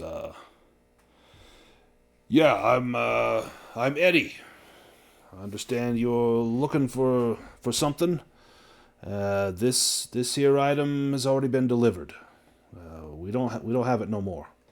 Oh, my apologies. When was that delivered? Let me just make a note of that for my records. Well, it was picked up by an associate of the person to whom it was being sent. This Mr. Trask. It was picked up by one of his associates, a Joey DiVincenzo. And I believe he has the item in question. He said he would make sure that Mr. Trask received it. Oh no, I don't. Gosh, what did Joey look like? This seems like there's been some type of mix-up potentially. Look, I'm only gonna tell you this one time. The package ain't here. The package has been delivered. If you're Mr. Trask, go see Mr. DiVincenzo.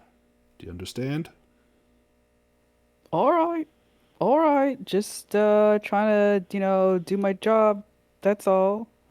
I'm just not sure. I just don't want to get in trouble. This is like, my third day on this job. So, do you know where Joey is? I gotta maybe go by and pick it up from him, I guess. Yeah, he's got an apartment somewhere in town. He's been renting.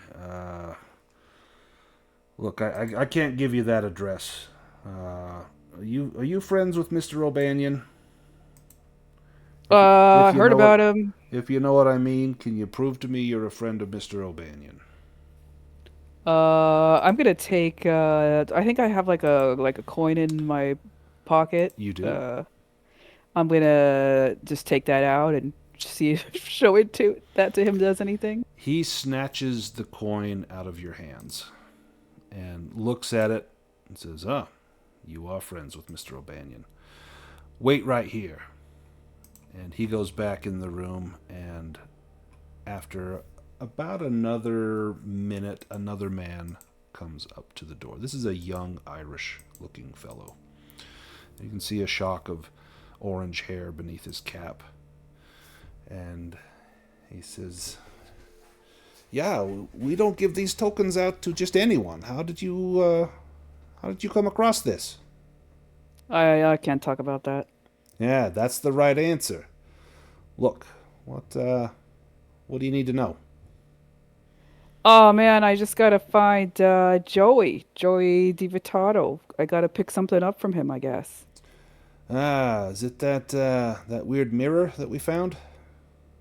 Yeah. What was that like again? I'm supposed to pick it up, but it's Yeah. not here no more. Well, the box got damaged in shipment from London. We opened it up, and there was this mirror. Looked like it's kind of curved a little bit, so you couldn't use it to put on makeup or nothing.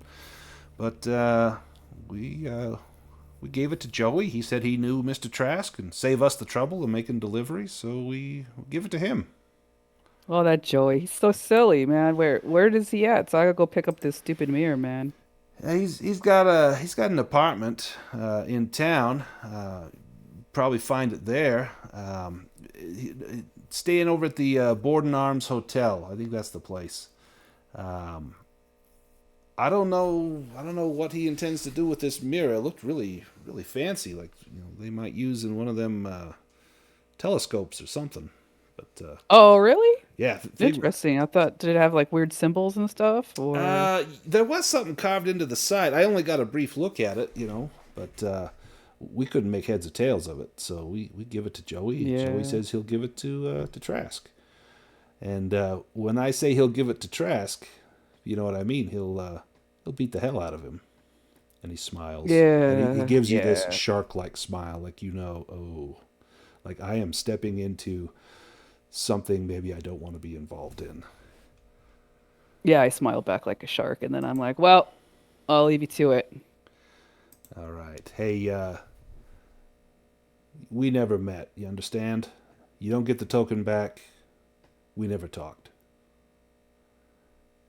I was never here, and I just like walk out like cool as a cucumber, It's like, Eddie, see the girl out. And that big hulking man, Eddie, comes up, and he grips your left arm, and his hand just swallows up your whole bicep. And he's not hurting you, but it's a very firm grip.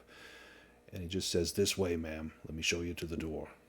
Like All right, Eddie, but I don't like people touching me. Yeah, well, that makes two of us. And he lets go, and almost respectful that you were willing to not just cower to him. He lets go, and he actually holds the door open for you, and he tips his hat as you leave.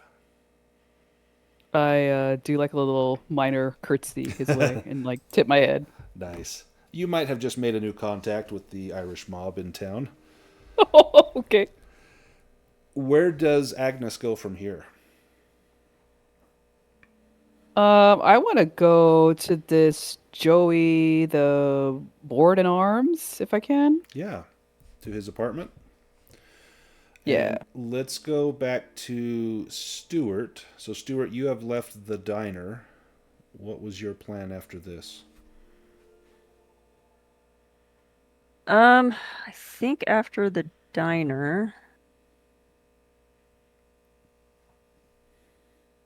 Stuart would probably.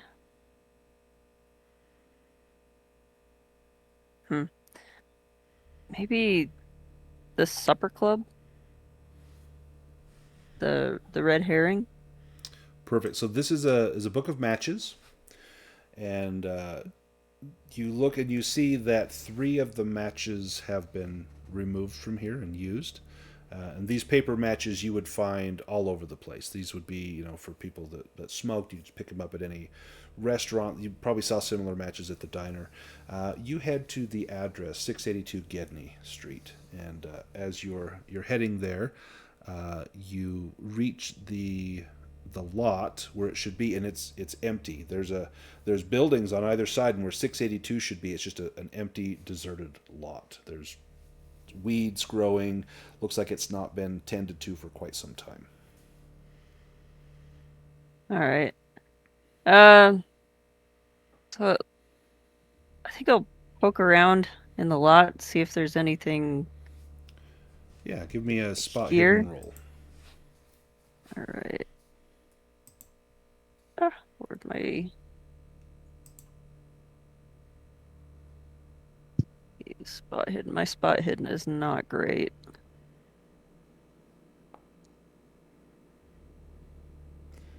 Do you want to spend luck or push that? I think we'll try to push it.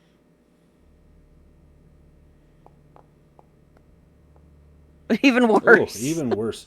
So as you're looking, you're kind of poking around weeds, and there's actually a couple slabs of broken concrete, and you're picking those up to flip them over, and one of them slips, and it slams down on the side of your leg and just scrapes down your leg, and you're actually going to take a little bit of damage. I'm going to knock off 2 hit points.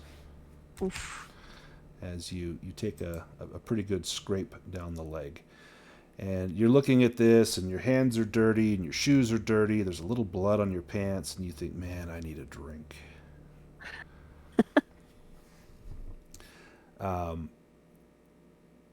Where do you want to go after checking out this empty lot? I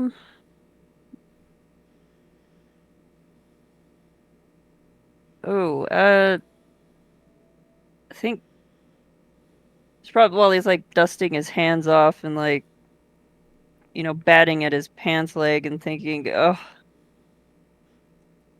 where could I get a stiff drink? I'll be thinking back to the rest of the things he saw in the wallet and think, wait a minute, there was he had pictures. There was a picture in the wallet, and it was a picture of a woman and a cat, and it had an address written on the back in Albany, and it looked like it said maybe Ma written on the back. Maybe this was Mr. Trask's mother. No, I think he was thinking more of the The Walters Optics flash? They pictures, probably got yeah. pictures Oh, for him. gotcha. Yeah, do you want to go to Walter's Optics? Yeah. Okay, let's go there real quick. Walter's Optics. This place provides film developing to the shutterbugs of Arkham. You take the receipt in. They tell you that this order has not been paid for. If you'd like to pay for it, they would provide you with the prints. And it's like $2. You'd be able to afford it, no problem. All right. So he'll take $2 out of his wallet, place it on the counter, and is this all that you need? Yes, that will be fine. They actually give you a little bit of change, maybe 15 cents of change, and pass over a yellowed envelope with the Walters Optics logo stamped on it, and inside are some photos. And you pull it out, and these photos are strange. There's photos of some kind of contraption that features rods, wheels, and mirrors set up at angles so as to reflect other mirrors. In 2 of the photos, you see a picture of, this must be Gilbert Trask. It looks like the man from the driver's license, and his face is reflected in the mirrors. He matches the description that Charlotte gave you. He's a fair-haired man with these silver wire-rimmed glasses and clean-shaven. So he's taken pictures of some strange device with mirrors, gears, rods. It looks like it's about the size of an aquarium, but it's got these strange rods sticking out with smaller mirrors, and there's something in the center. It looks like a lens, and behind it maybe it's supposed to have a larger mirror in there. You're not sure. This doesn't look like anything you've ever seen before. Okay. Is there anything in the background that kind of indicates where it might be? Give me a spot hidden roll for that. Excellent question. Oh. Do I see anything? No, I No. see absolutely nothing. No. It's very, very dark. The focus is mostly on his face. This would be like if you have a camera and the f-stop, if your f-stop is low, it focuses on one particular level and everything behind will be blurry. That's what this camera must have been. It's just super blurry behind. There is an outline. It looks like a small rectangle that's lighter in the background. It could be maybe a picture frame on a wall or a small window or a small mirror or something. Something's lighter in the background, but you can't get any details from it. Oh, he'll ask the guy behind the desk. Excuse me. Do you happen to have like a magnifying glass or? Oh, yes, of course. And he provides this really large magnifying glass, and you could really get in close and zoom in on stuff. And as you use the magnifying glass, you can tell that rectangle. It's if it's a mirror, it's reflecting something outside. It looks like you can see maybe the tops of some trees, but you think maybe this is a window, maybe seen outside a small rectangular window. Okay. And just that's all I could see is trees. Would that small rectangular window resemble a coal chute? If yes, absolutely. Okay. He'll hand the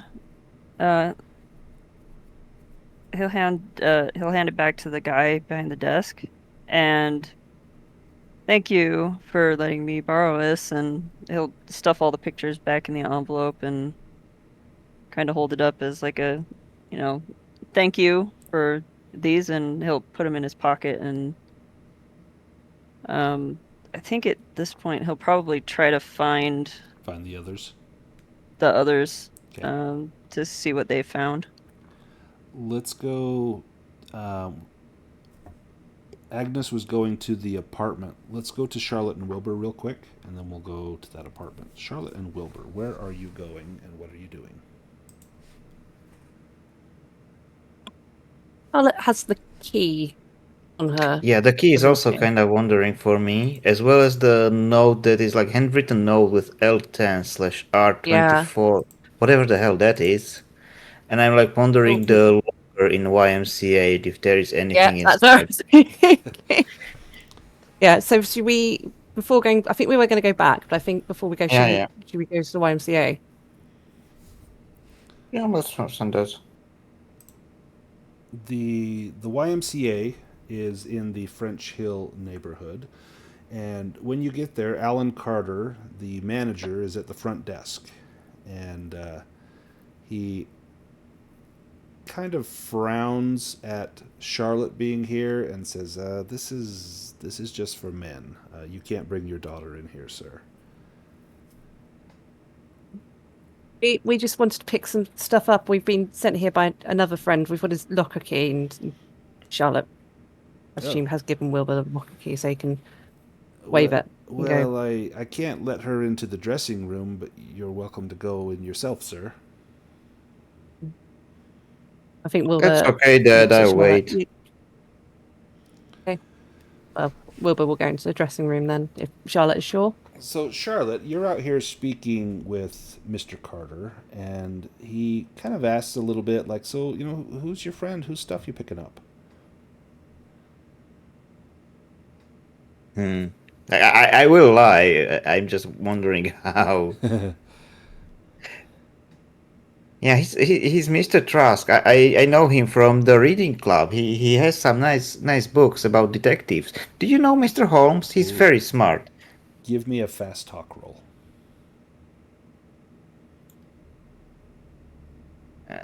Sec while I click things.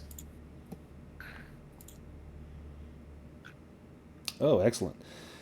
When you mention Mr. Trask, he starts to chuckle. And he says, "Oh, the swimmer. That guy. I guess reading might be his strength. It certainly isn't swimming. This guy uses the most bizarre swimming stroke I've ever seen. You'd think the guy was drowning. He's just flailing his arms, kicking, but he's having the time of his life. He keeps coming back for more. I think he does keep a book in his locker. I've seen him carrying one around, kind of an older looking thing." Yeah, he unfortunately cannot go himself. He is not feeling well, but he wants us to retrieve it for him, so he has something to do. Yeah, well, you're welcome to enjoy the comforts of the lobby. And there's like 4 little kind of dirty, dingy chairs in here and a couple of old magazines on a table. While Wilbur is... Hey, do you know when you last saw Mr. Trask? Oh, yeah, let's see. It would have been, gosh, probably 3 or 4 days ago. Came in for a swim and then left and said he'd be back soon, but we ain't seen him since. Yeah, thank you. And Charlotte just takes a seat. Wilbur, you are in the locker room, and with the locker receipt, you know which locker number, it'd be number 314. You go to that locker, and there is no slot for a key in this locker. It's a combination lock. Can I try that? Oh, over something else. The going left 10, right 24, left 72, or Yes, whatever when you the- put that in, yeah. you hear a click, and the locker opens. And inside, you see a canvas bag, and you go to pull it out, and it's heavy. And when it comes out, you open it up, and it has 44 $20 gold pieces. So there's $880 in here, which of money of that time, which would be $10,000 in our money. There is also a book. The book is Abodes of Disquietude. And let me put that on your character sheet. So you now have Abodes of Disquietude on your character sheet. And Abodes of Disquietude is an examination of the sanitaria of East Anglia. It's written in 1890 by Dr. Percival P. Murmur. This is a lengthy work. This would likely only be of interest to a scholar of 19th century treatments for the mentally ill as practiced in Eastern England. One of the pages is dog-eared. It's the beginning of a chapter on the Maltings Farm Sanatorium under the direction of Dr. Jane Walker. And it's a case study, a nursemaid referred to as Nan C. Apparently, Nan C. suffered a seizure that left her with amnesia, in which she'd completely forgotten who she was. Initially, the new Nan was physically and intellectually like an infant, incapable of physical motor skills or communication. But her recovery was swift, and within a few days, Nan showed an intellect quite beyond what she had ever had before the onset of her madness. Nan would borrow any and all books from hospital staff and took to managing the business receipts for the hospital. After 4 years, the new Nan said it was imperative that she build something, and she took to constructing a strange contraption assembled from rods and wheels and reflecting glass. A visitor came to see her and even contributed a metal stick and an odd-looking glass to her project. Shortly after this, Nan had another seizure, and to the great shock of Dr. Walker, Nan the nursemaid's original personality returned, and all her advanced reading and understanding of mathematics vanished. Nan had no recollection of any of the things she'd done during the preceding 5 years. She was once again a simple nursemaid, although now afflicted by nightmares. Nan was haunted by a sensation that she had been in a strange alien body, and that an alien mind had occupied her body. Dr. Walker treated her with ice baths to help her overcome this irrational belief. And the book's author is full of praise for this progressive treatment regimen. That doesn't sound remotely familiar. Nope. I Not think at all. Wilbur is going to be sufficiently. He's going to grab the book, grab the canvas bag, grab Charlotte, and get out as quickly as possible Yeah. to go. So if Charlotte's okay, to go back and find the others. Yeah, you're carrying a small fortune in your arms. Yes. And the Charlotte is the fortune. Thank you. Thank you. And she still Go, hasn't go, gotten go, her go, go. lollipop. Let's go to the apartment. Agnes, you go to the hotel, and when you get there, this place is really run down, and you're kind of looking at the outside, thinking like this is kind of a slummy place. It's on the north side of Arkham, and this is where the crime happens. You see that same Model T that you saw before parked at the front of the building, and you can see the smoke coming from the window. And you see the man stick his head out, and he's kind of leering at you, and he smiles with his golden smile and says, "Hey, Legs, welcome back. You tracked me down to my home. Is there a reason for this?" Oh my God, that's Joey. That's Joey. Oh. Does he have a lolly for you? No lolly. Yeah, I'm gonna say, look, Joey. It appears you have something that I'd like to see. I hear you got a mirror.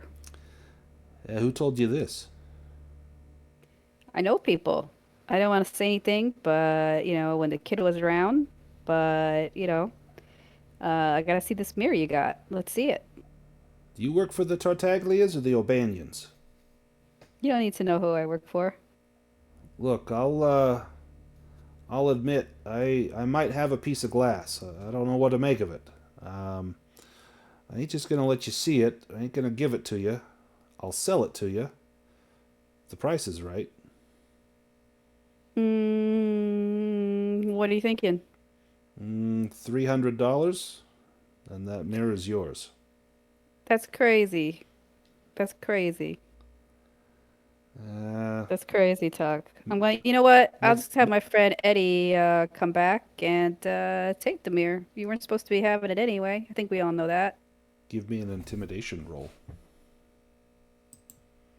Let me hope I don't fail this.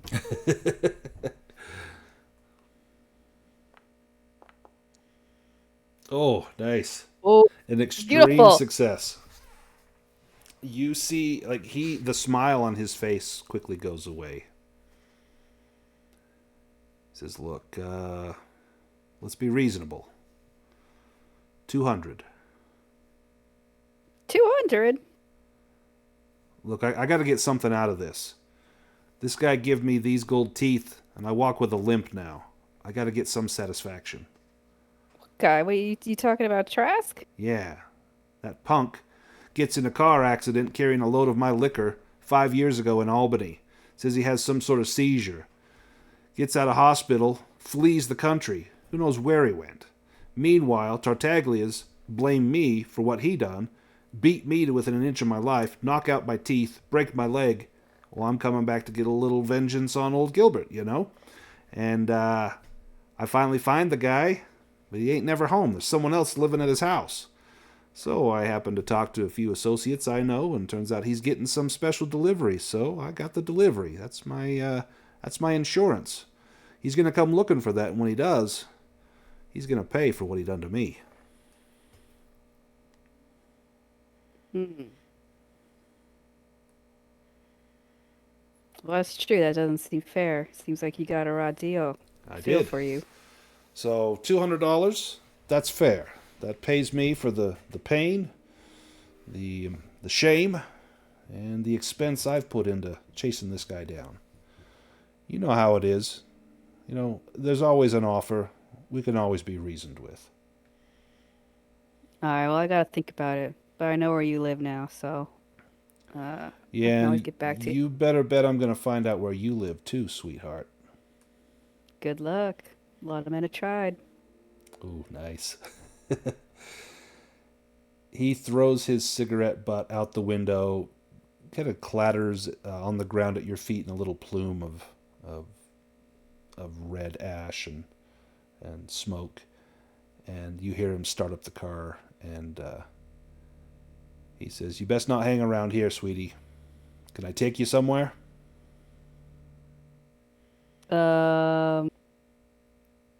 Seems like it's just the best idea to get in the car with this guy. You know what? I'm actually gonna be like, yeah, I got some laundry I gotta pick up. Yeah, where at? I'll drop you off. All right, it's 565 Grady, Gedry. I don't know. But if Charlotte would want to get in the car, then no fun allowed. Right.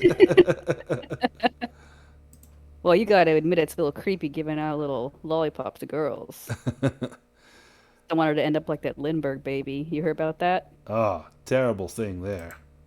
Terrible, terrible thing. Yeah, Yeah. I'll take you to where you want to go. And All right. you get in the car, and he pulls away and starts driving. And he starts kind of hitting you up for information. You can tell he's fishing. He wants to know who you are and who you work for, but he doesn't come out and just say it. And he asks you, so your accent, you don't sound like you're from New York. Are you part of the Boston group? Is that where you're affiliated with? I get around here and there. You know how it is. Yeah, I've been to a few of them places. So you just stay in here until you find this guy, then you're going back to your kid, if you even really have a kid. Hey, it's Lucretia. She's a sweetheart. She wouldn't do nothing to hurt anybody. You gotta know Well, let's that. see a picture of her. You got a picture of her in your wallet? Every dad I know has a picture of their kid. Yeah, matter of fact, I do. And he pulls out his wallet and opens it up and just holds it out like a book so that you can see. And there is a picture of this girl. Looks about Charlotte's age and looks kind of similar to Charlotte. A little darker complexion, darker hair than Charlotte has. A little bit longer hair. But it looks like her and Charlotte, they could be in the same class at school. Say, oh, okay. Well, I got to apologize then. Look, what I'm doing, I'm doing for her. She's the light of my life, and there's a lot of darkness in my life these past few years. But it's gonna get better once Mr. Trask takes a short walk off a long pier. I don't know how that's going to solve things. Easier to solve things by just, providing for your family. You want in on this action? Maybe. So what do you use? Knife, gun? What's your I- style? Pretty good with the handgun. Thanks for asking. Yeah. Well, look, I don't want him dead right away. I wanna hurt him.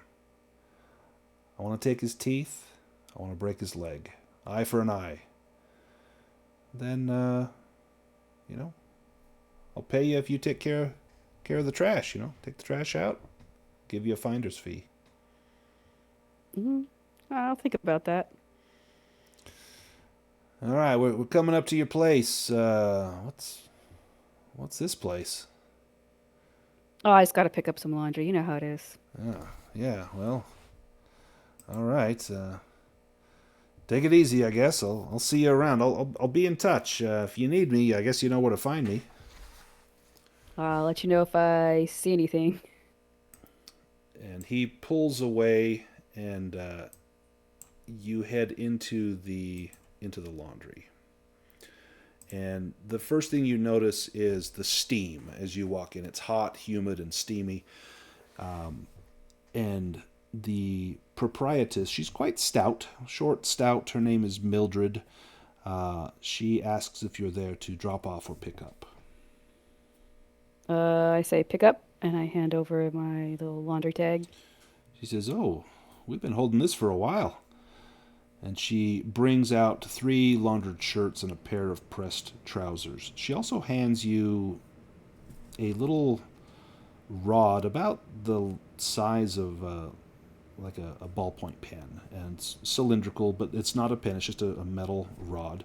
And she says, Mr. Trask left this newfangled pen in his trouser pocket. It's a very hard silvery white metal. You have no idea what this might be. If you have a chemistry as a skill, you can roll that, but I don't think that you do. It would be yeah, you don't have that. If you want to do No. natural world, I'll let you make a natural world roll.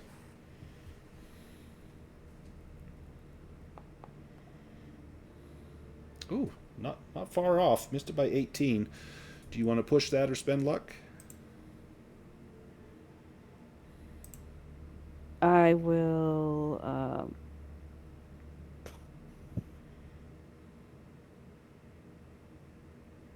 I'm going to spend luck. Okay. 18 luck. This is a very hard metal. This is iridium.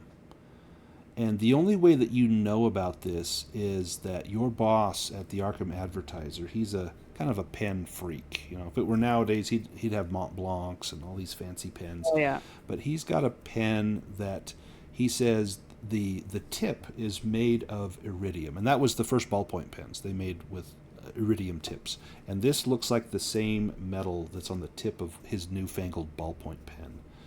And he told you how expensive just the little ball of the tip of that pen was. You can't imagine how much this rod of pure iridium must cost. I'm just going to play it cool and be like, oh, yeah, thank you. He did say he lost something. Appreciate it. Nice. Now you've got his 3 shirts and pair of trousers.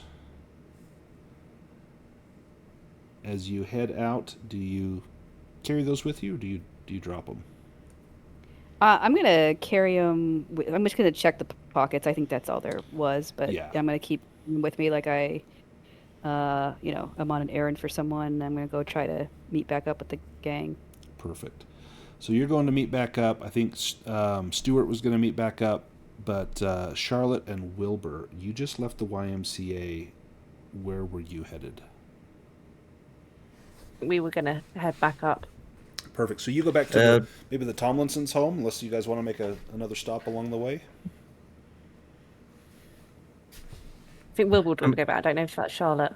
Yeah, I'm wondering still about the key. Is it the key to his front house? So you Because tried it it kinda in the front lock, and it didn't seem to fit. But you know that there's likely a back door, or if there's a larger padlock, this could fit a larger padlock. I'm wondering if there is some sort of locksmith who could tell me something about the number. That's what I'm thinking. Yeah, so give me a luck roll to see if you're able to locate a locksmith that's open.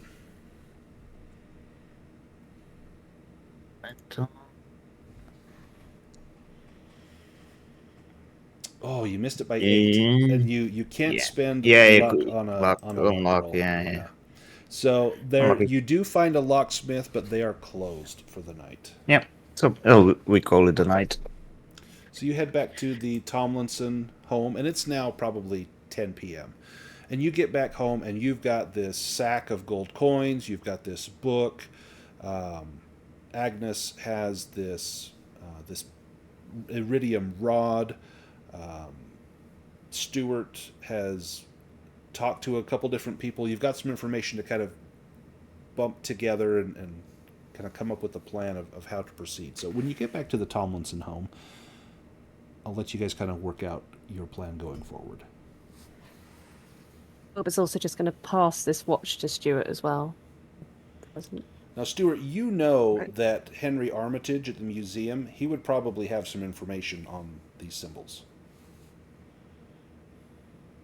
Oh, this looks like something that Professor Armitage would be interested in, probably know about.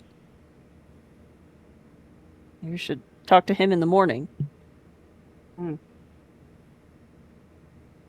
And then Stuart will pull the pictures out of his pocket and lay them out on the table, and he'll point to the one that has the reflection in it, and Yes, Charlotte could confirm that that's the man she saw.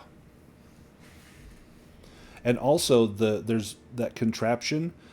Some of the rods in there look just like that iridium rod that Agnes found at the laundromat.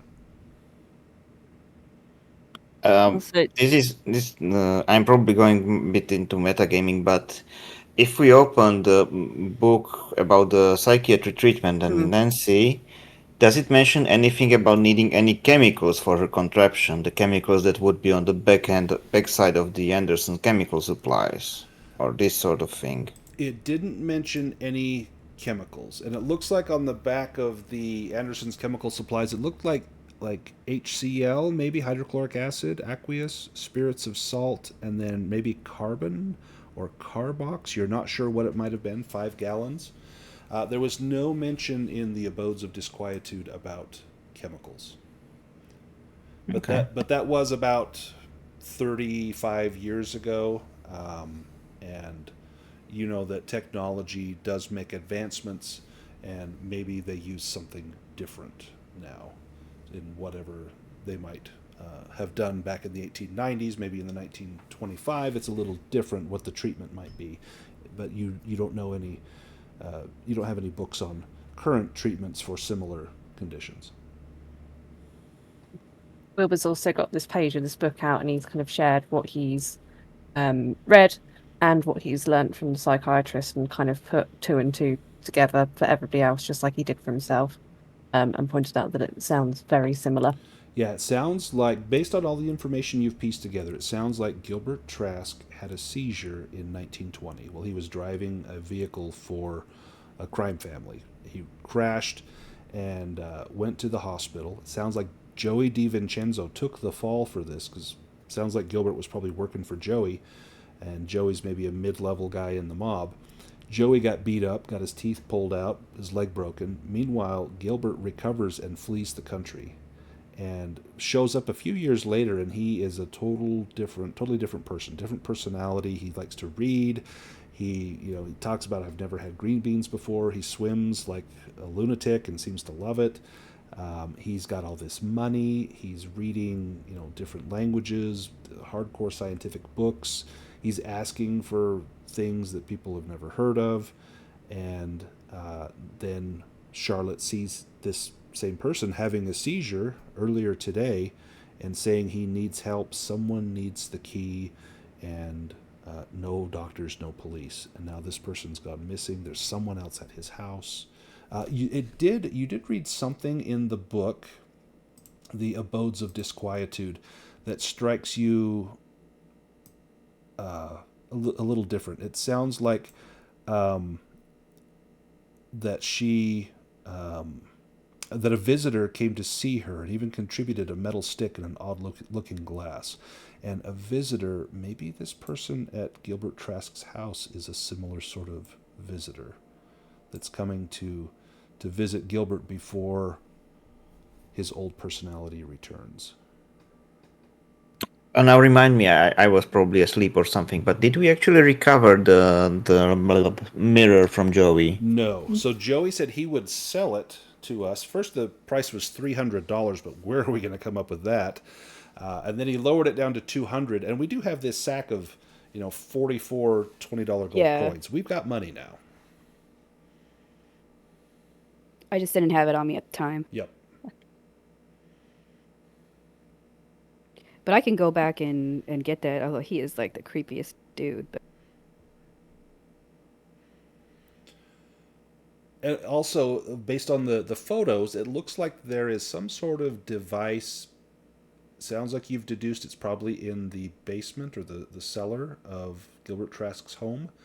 And you have this key. It doesn't work in the front door, but it may be a different lock to the cellar. Could be a padlock, could be a different lock.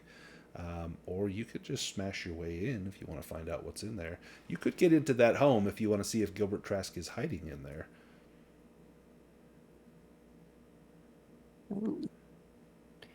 maybe now that I've technically got money, I can just go pay for that lens thing, and then we all go and try to get in, or... I think that's the best option. Like, I feel that Charlotte should probably go about the Eye of Amara Society immediately, thinking they are the bad guys. They are actual Moriarty plotting downfall of society. But I don't think we care actually about them. And really quickly, when Wilbur pulled the book out, Stuart's going to get really excited Yeah, about. because you've heard about You this book. found it. Yeah. Wilbur's just got loads of stuff for Stuart, basically. He's going to ask to see the book and start flipping through it. Will was and- going to give it to him. Yeah. And as you look through, it's case study after case study, but the one that's dog-eared, the one that seems like Gilbert Trask was most interested in, is the study about this nurse Nan that seemed to lose her personality, take on a completely different one, and then a few years later, she came back. Okay. So, and it did mention that she had a seizure. Yes. And So there are definite correlations between Gilbert Trask and this person 35 years ago. And then the explanation of whatever it was she was building. Is gonna compare that to the pictures. Mm. Yeah, in fact, let me... Yeah. I can copy and paste this whole thing to the chat, I believe. See if it will let me...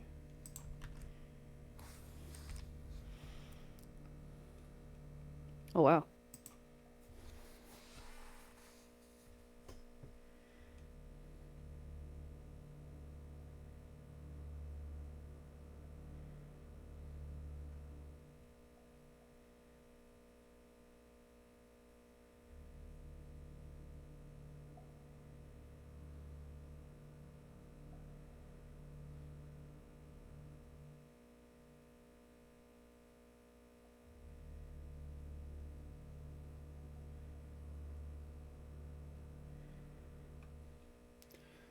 So we are pretty much at the end game.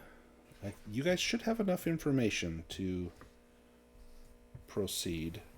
You have some options. You still don't know where Gilbert Trask is. There's some places he could be, but it sounds like he's missing the mirror. And it sounds like this Nan C from the book, someone had to bring her, an odd looking glass. Maybe that was the mirror. And then after she had all of those things, she was able to return back to who she was. Although she did have strange nightmares. But maybe this is a chance to help Gilbert Trask. Yeah, I'm happy to go get you pay the 200 and get the mirror from Joey. Just take the 800, flee the country. Right? Gilbert's on his own. No, I want to help Gilbert.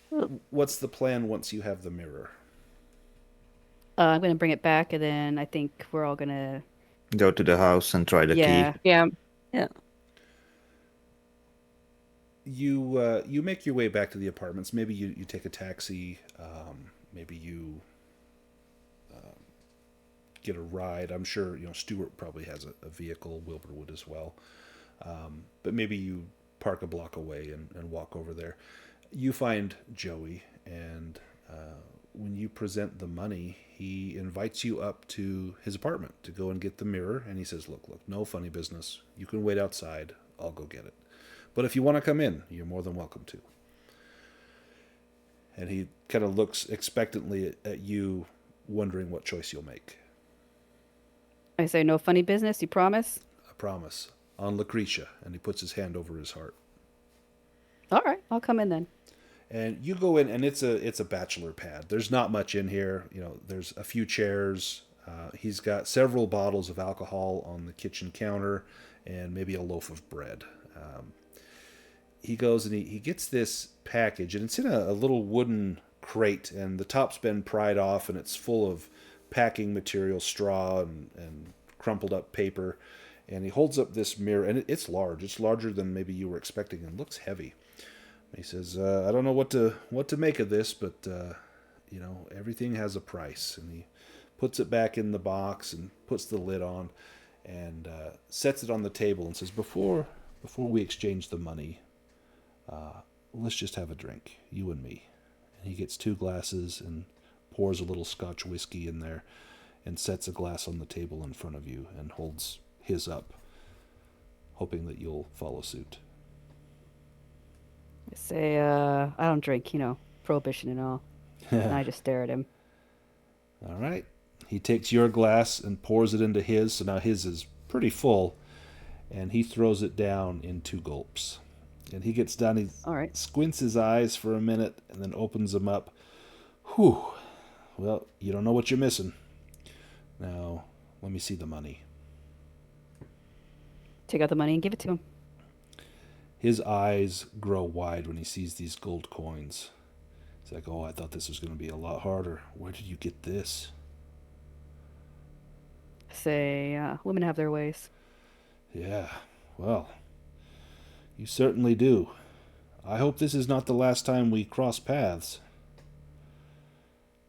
It's a pleasure doing business with you. Now, when you find Mr. Trask, you'll let me know, right? Mm-hmm. All right. Well, the mirror is yours. You have a good evening. And he sits down and begins to stack up the coins. He's not even going to show you out. He just sits down and starts counting the money. That's fine. I get out of there. I don't need to make waves. You get out and head down. Now, how did you get there? Did you take a taxi? Did Wilbur or Stewart drive Yeah, you? we'll say I took a taxi. That Okay. might as well. I mean, I was carrying quite a bit of money. Seems smarter. You go out, and did you have the taxi wait for you, or Yeah, I'll have it wait for Okay. me. It wouldn't take that long. you go out and get back in the taxi, and the driver kind of looks at you like, it took a little longer than I expected. You you said you're gonna pay me a little extra, right?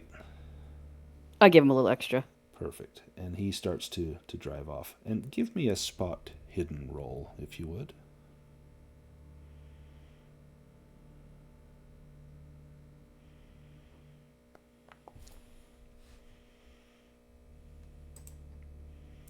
Oof. Do you want to use luck or push that?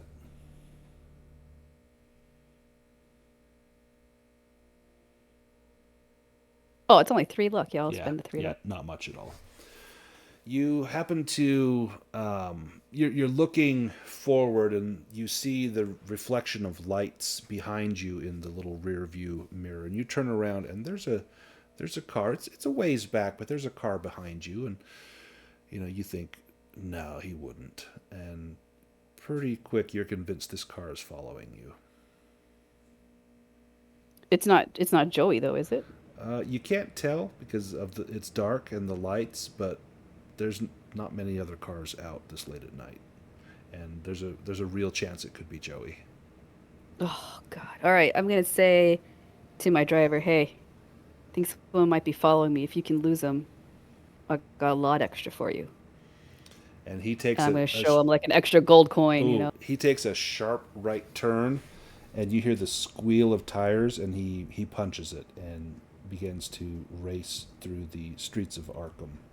And those headlights behind you fade into the distance, and then you think you're in the clear. You look back, and sure enough, that car made the same turn and continues to follow, but it's significantly further back, and your taxi driver is getting distance. And after a few more turns, you don't see those lights following anymore. It seems as though you've lost them. Awesome. Do you head back to the Tomlinson house? Is that where you were all going to meet once you have the mirror? Or are you meeting at Gilbert Trask's house? I wasn't sure. Are we meeting at Trask's, guys? Yeah, I think that would We make suppressed- sense. Yeah. You meet outside the Trask house, and there is a light on upstairs on the top floor. It looks like a bedroom light is on. Where do you go from here?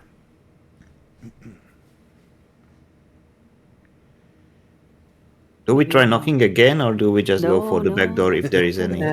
Oh, go round back. Yeah. Let's try sneaking around back. It's dark. It's late. You don't even need to make a roll for this. You get around to the back of the house, and you see that there is a door to the like a back door to the kitchen here in the back. There's also, you see the coal chute, and there is a padlock on the chute, and it is locked.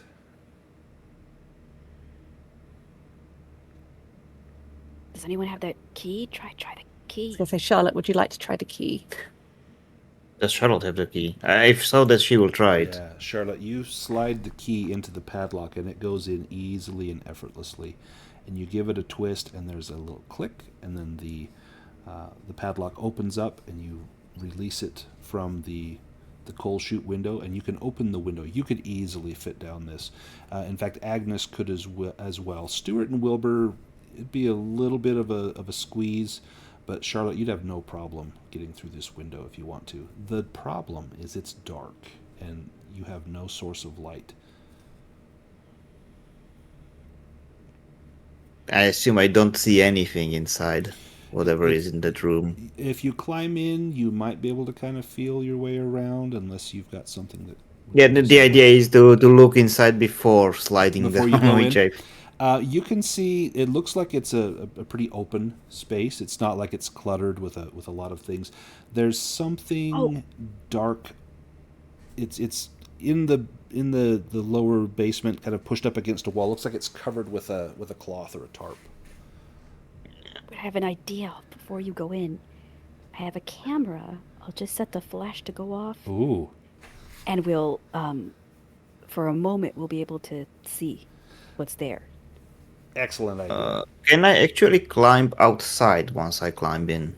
Yeah, slide in. it looks so. You look, and there's a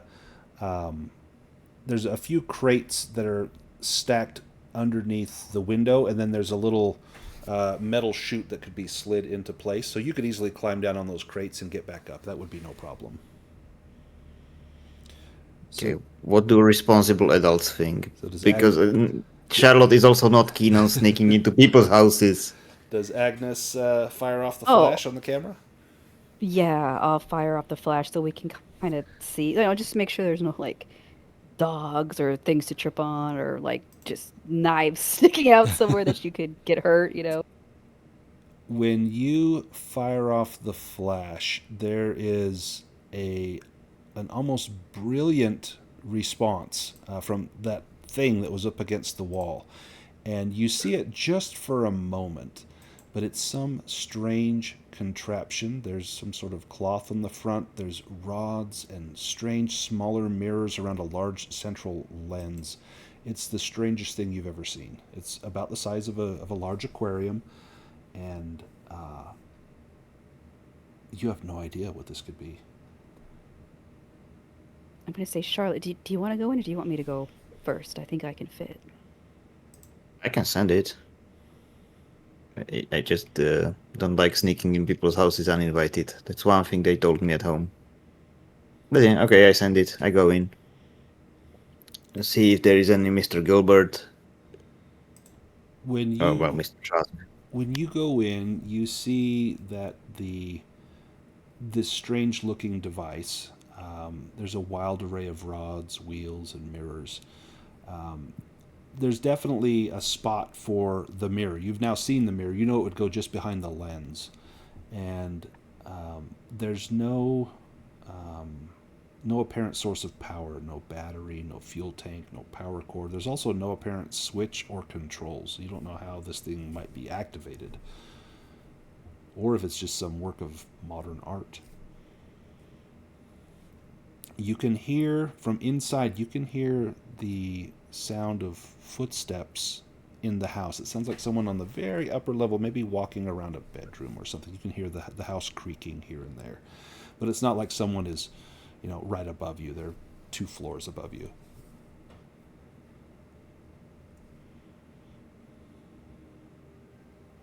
And there's no sign of the real Mr. Trask. Not in here. There are stairs that go from here that lead up into the house.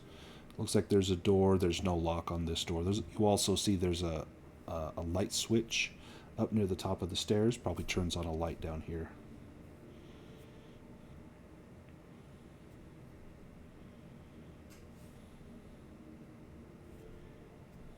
I'm not sure we can do anything with this machine without Gilbert Trask or whatever alien is inside his body.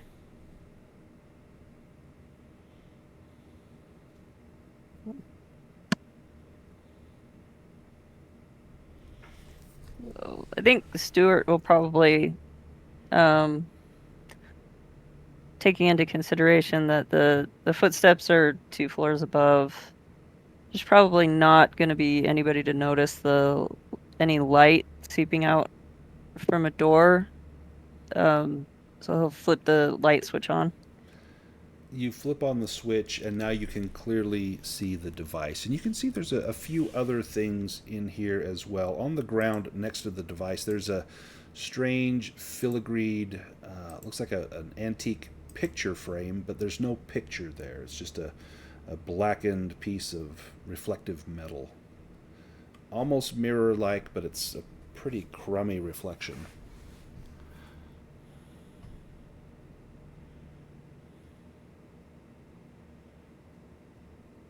Is Is there this set up the way that it's set up in the book that we have? The big device, you would have to guess. There wasn't a lot of details about how it was set up, but this clearly has the rods and wheels and gears, and this must be the same thing. Agnes, give me a listen roll.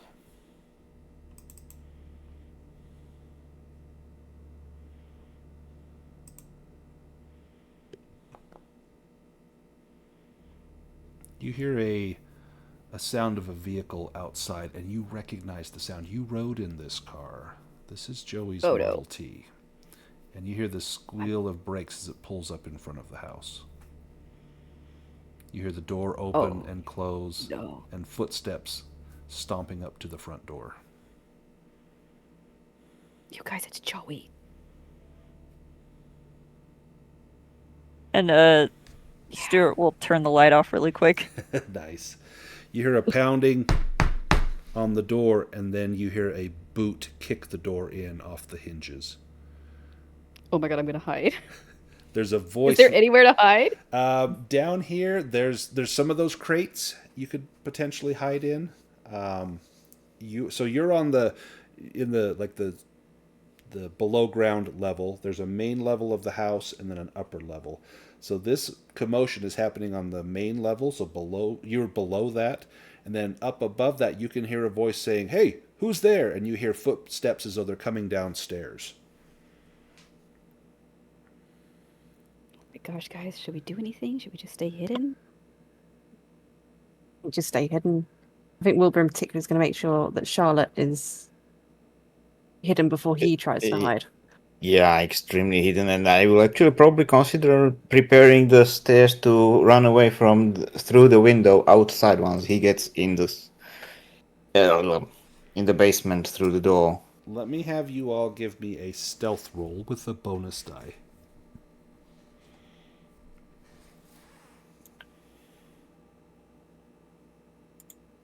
A bonus die. Okay. Oh, nice.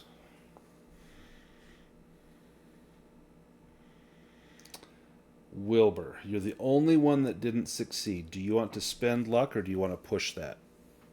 Or do you want to take the fail? I'm going to spend all the luck because Nice. yeah, there we go. Luck I spent. sense this is important. Yeah, you're looking around, and you crouch down behind a crate, and you can see it wobbling like it's ready to fall over, and you reach up and grab it just before it tips over and crashes, and you slide it back into place and crouch down. And you can hear muffled shouting from upstairs, but Agnes, you know this is Joey's voice, and he's saying, "I tracked him down. I'm going to get him. Get out of my way." And then another voice. This sounds like the man with the beard that you met at the door. And he says, "I don't know who you are, but he's not here. Get out of my home before I call the police." And he says, "Nah, you're working with him. I followed that broad. She lost me, but I know folks with the taxi company, and I got ways. I found out where she was going. I found out she knows something. I'm coming to see her after I take care of Gilbert. Now get out of my way, or I'll take care of you too." Agnes, do you do anything at this point? When he says I'm coming to see her, does that... I mean, I know we don't really have insight checks, right? Like, So you could do psychology, would be like an insight check. All right, I'm going to try to do psychology.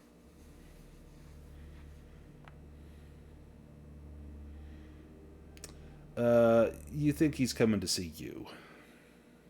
But like to kill me or Maybe. You don't know, or maybe to get you to go and kill Trask. But you think he's talking about you. you know what? I'm just gonna keep listening. Maybe he'll just. I don't think he's gonna go away, but I'm just gonna keep hiding. You hear the sounds of physical confrontation, of scuffling, and then you hear a loud thud as a body hits the ground. Oh no! And you can hear the sound of a body being dragged into the kitchen. And then the door to the cellar opens. And you can see light. Time to evacuate. You see light up at the top of those stairs, and it's a man's back to you. It's this other person. He's dragging Joey's lifeless body towards the cellar. He reaches behind him to turn on the lights, but he hasn't seen you yet. What do you do? Wait, when you say other person, are you talking about Joey or some? So No, it's guy the with beard man actually beat up Joey. Yeah, the guy with the beard dropped him in seconds. Oh, nice. Okay, I'm gonna keep hiding then. I kind of think we should actually tell him that we need to finish the ritual for Gilbert, because I assume he's kind of working with him. So, Charlotte, do All you right, go step for out it. from cover and say something? Out of character, I would probably want to hear other gamers' opinion on this matter. Go for it. If that's what. Yeah, I mean, it kind of makes sense. Everyone else is like, "Oh no, it's always the kid." But you step out, and how do you declare yourself? I mean, he's not expecting anyone to be down in the cellars. He's dragging a body down there. I don't think there is any good There's no good way to do it. Mister, we spoke to you earlier about the wallet. We have the wallet and some things you might need. He immediately drops Joey's body, and his head, his shoulders hit the top of the stairs, and his head kind of falls backwards. And you can see he just has this dazed look on his face. There's no blood on his face. He just looks like he's unconscious. And the man whirls around and sees you and says, "How did you get here? It's you from before. What are you doing here?" We were looking for Mr. Trask, and we found that he has some things that he's missing to become Mr. Trask again. And he gets kind of a strange look on his face, very curious, almost suspicious. What things is he missing? Or what things am I missing? The key. He needs the key. We have the radium rod and the mirror of Melfi. Something. You have Il Specchio. It was supposed to be delivered today. I've been waiting for it. How do you have it? I'll One of stand us up. has his ways. Their ways. And points over at Wilbur or someone. Or at Agnes. Well, look, I don't have time to explain. He's not going to be like this for long. I don't know what I was going to do with him. If we tie him up, will you watch him? I don't want any serious harm to come to this man. That's not what I'm about. But do you have the mirror here with you? I'll just give it to him. Yeah. You pull it out and you see his eyes just light up. And he rushes down the stairs and he grabs the mirror from you, almost like Gollum taking the ring. He's like, "Oh, you can't get the oils from your hands on this. You don't understand. This is ancient." And he looks at it and shakes his head almost in disbelief that here it is. Look, you two, and he looks at Stuart and Wilbur, do something with that man. And then he drops down onto one knee and looks at Charlotte. You have the smallest hands. Can you help me fit this mirror in place? Sure thing, boss. And he directs you to open the lens, and then he helps you to guide the mirror in place in the machine. And he rises up, satisfied that the work is done.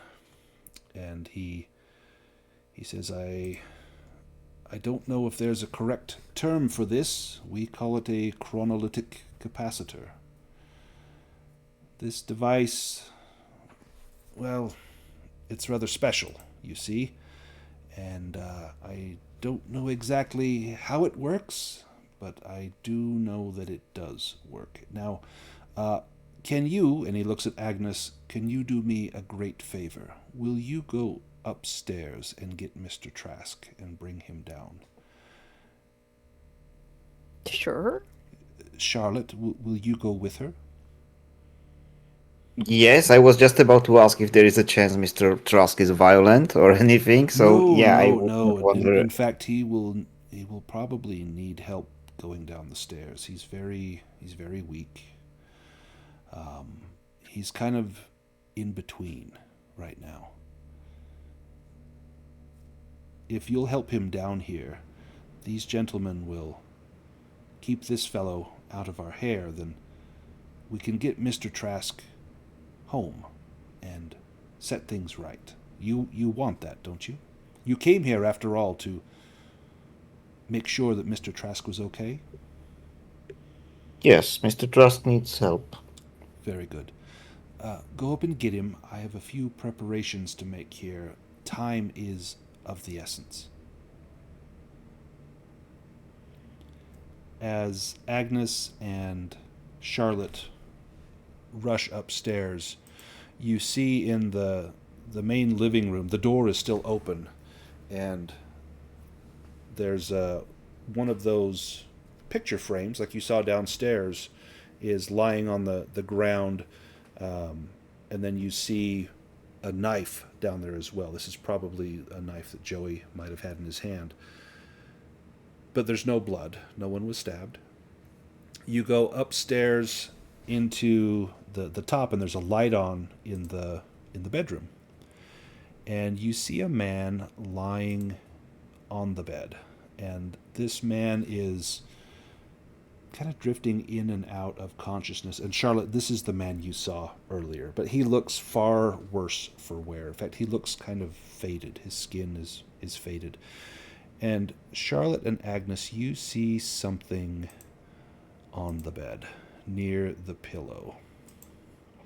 And it looks like this. Ew. It looks like some sort of snake, black with white spots, but the white spots, they're not natural spots. They move and twinkle, almost like you're looking at a strip of space and seeing distant stars and galaxies and nebula in them. Now, Can I look away? Because you goddamn. will want to look away because you have a fear of pillow snakes, and this looks like a pillow snake. Oh. I need no. the two of you to make a sanity roll, and yeah, you don't want to fail this one. And this might be hard for Agnes. I think you have a really low sanity. Charlotte, you'll By lose one. 1 point of sanity. And Agnes, you will lose 1d6 points of sanity. Oh, even success loses. Oh, I see. All right. Okay, Agnes.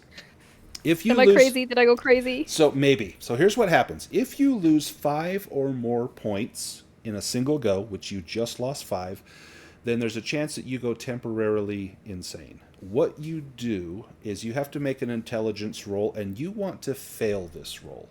If you pass this roll, that means you understand this thing is not a living thing. This is something I've never seen, and if this is real, then all the other crap I've seen today, this must all be real, and you lose control of your thoughts. If you fail, you kind of push that down in that little spot where we hide all of our darkest feelings, and you'll deal with this with the counselor another day. But you need to make that intelligence roll for me. And you pass. So you realize this is a terrible thing. So I'm going to deduct 5 points from your sanity. So the bad news as well is you have now gone below your daily maximum. So you're not just temporarily no. insane, you are indefinitely insane. Oh, I'm done participating in the reality. Well, you're still in the game, but we're going to roll on some tables and find out what happens. So I need you to roll a Okay. 10-sided die. So what you can do, you can, in the chat bar, you can type /R 1d10. Yeah, just like that. Perfect. So a 7. So this is, number 7 is a... this is going to last for 7 rounds, and then roll one more, and I've got a table here, and we'll see what it is. Roll another d10? Yep, another d10. So for the next 7 rounds, and then this will tell us what's going to happen to you, a 4. Paranoia. So it says the investigator suffers severe Oh, no. paranoia for 7 rounds. So I'll let you know. Normally in Call of Cthulhu, what the rules say is that like I would then take control of your character. That's no fun. I'm going to let you play paranoia. So you'd suddenly become paranoid. So not only have you just seen something that defies all logic, but you've heard Joey talk about, murder, and now you think maybe he's coming after. Maybe he did mean me. Maybe he's going to pay me a visit. Can I let this guy just be alive downstairs? Do I need to do something to, like, what do I do? And like, why are these people looking at me? Charlotte, you look away. It's scary to see what you just saw, but you know you're here for Mr. Trask, and you look at Agnes to try and get her to help you. Agnes, are you going to be able to help Charlotte with Mr. Trask? I mean, here's this guy that's he looks kind of no. faded on this bed. So what, Agnes, what do you do? Do you...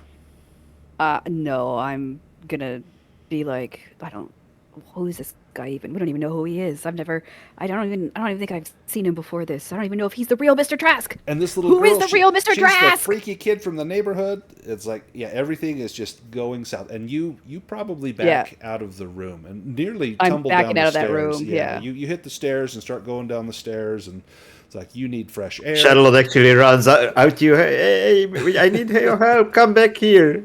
This is not helping. I think you got to do this on your own, Charlotte. You got to try and help Gilbert get downstairs. I'm not sure if you actually asked me to strength roll or something to load him. Maybe not. I doubt if he can actually walk. He does have some. He's got some strength. Maybe you can persuade him. Get up, get on your feet. We gotta go. It's time to go. Okay, so I start like somewhat shaking him. Mr. Gilbert, wake up! You have to go. You can give me a fast talk. Oh, Mr. Trask. Yeah, sorry, Mr. Trask. He's not Mr. Gilbert. Well, that's Gilbert Trask. Close enough. He would have answered to that. Yeah, his eyes open up and he looks at you and he begins to sit up. And again, you can see that pillow snake behind him, and you just sort of look away. It's like, we gotta go. And he gets to his feet, but he's rather shaky. You'll need to help him down the stairs, and that will be a strength roll.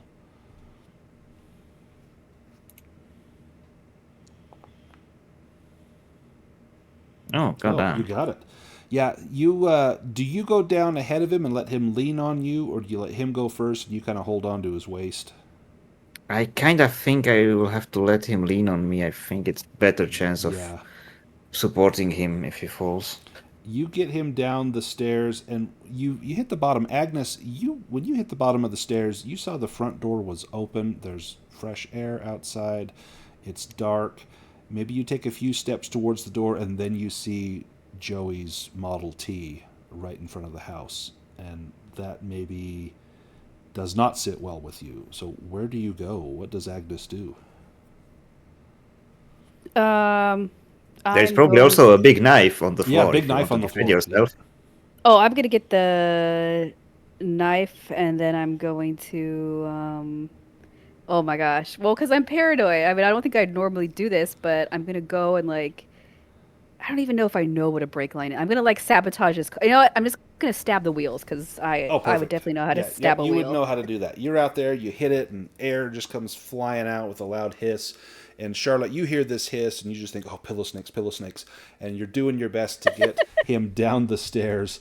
And you get to the cellar door, and you can see that Joey has come to, and he's looking around. Hey, who are you guys? And then he sees Gilbert at the top of the stairs, and you see this look of just pure hatred in his eyes. And he is struggling against the rope that Wilbur and Stewart have tied him up with. But Charlotte, you help him get down the stairs. Agnes, do you go back in the house, or do you make a break for it? Do we think- have our car of our own that we arrived in, or did we go on foot? I would think either Wilbur or Stewart probably has a car. Would you slash the tires on that car so these strange people don't follow you? I mean, you thought they were your neighbors. You thought you knew them, but they've got you tied up in all sorts of weird stuff. Oh, there's another car. I'm gonna get in the car and I'm gonna try to. Yeah, that's no, exactly like you can flee in it. Yeah, I'm gonna get in that car and make like a tree and leave. Nice. Give me a roll. This is going to be a drive auto roll to see if you wreck into a street lamp.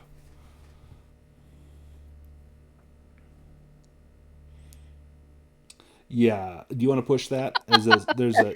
No. I'm gonna drive right into. You hit the a pole. gas, and there's a loud crash and a flash of light as this pole comes down. Steam's coming out of the engine of the car. You back it up and just keep driving, and it goes for about a half a mile before the vehicle finally just dies. You've taken all the coolant out of it, and this thing will not drive again for quite some time. But by that time, your 7 rounds have expired, and so as the car dies, you sit there looking at the wheel, and then you start blinking and looking around like, where am I? And you get out of the car, and you maybe touch your head, and there's a little blood on your head. You hit your head on something, and probably during the accident, but you don't have any recollection of that, and you don't know how you got here and whose car this is. And as you remember going into Gilbert Trask's house, and you remember going upstairs to help him, and then here you are. Being like, that's so odd, and I'm just gonna start walking back towards the house. Perfect. So now, since you are indefinitely insane, you have what's called underlying insanity. If you lose one more point of sanity at any point until you get hospitalization, you will have another bout of madness. So you're in a death spiral right now as far as sanity goes.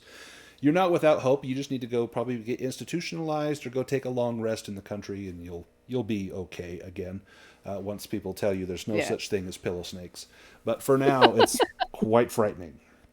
Do you stagger back towards Gilbert Trask's house?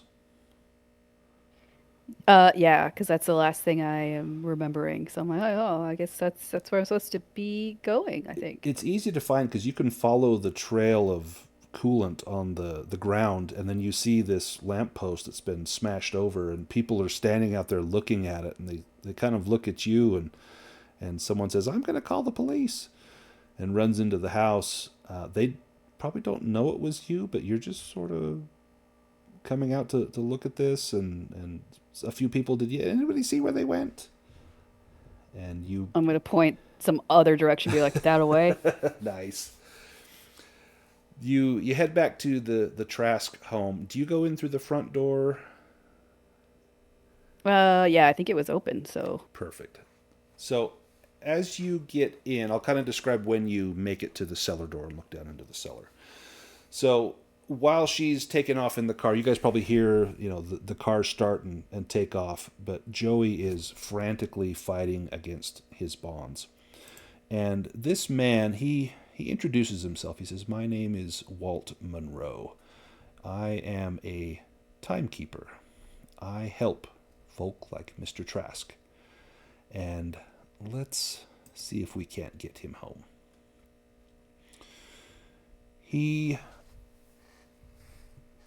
What he does, he looks at Charlotte and says, would you like to participate in this? This is a once-in-a-lifetime opportunity. I'm kind of battling the curiosity. I want to participate and know everything, but goddamn, I also don't want to take seizures and get lost. So I will probably decline. He says, no, you will be just fine. I promise. No harm will fall to you. They're not interested in children.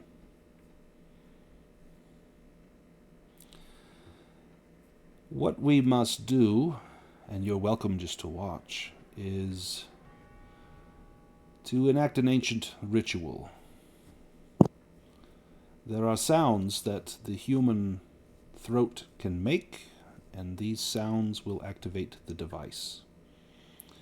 And he raises his arms straight up in the air and says, Komos atala klanak mithrog, and then lowers his hands.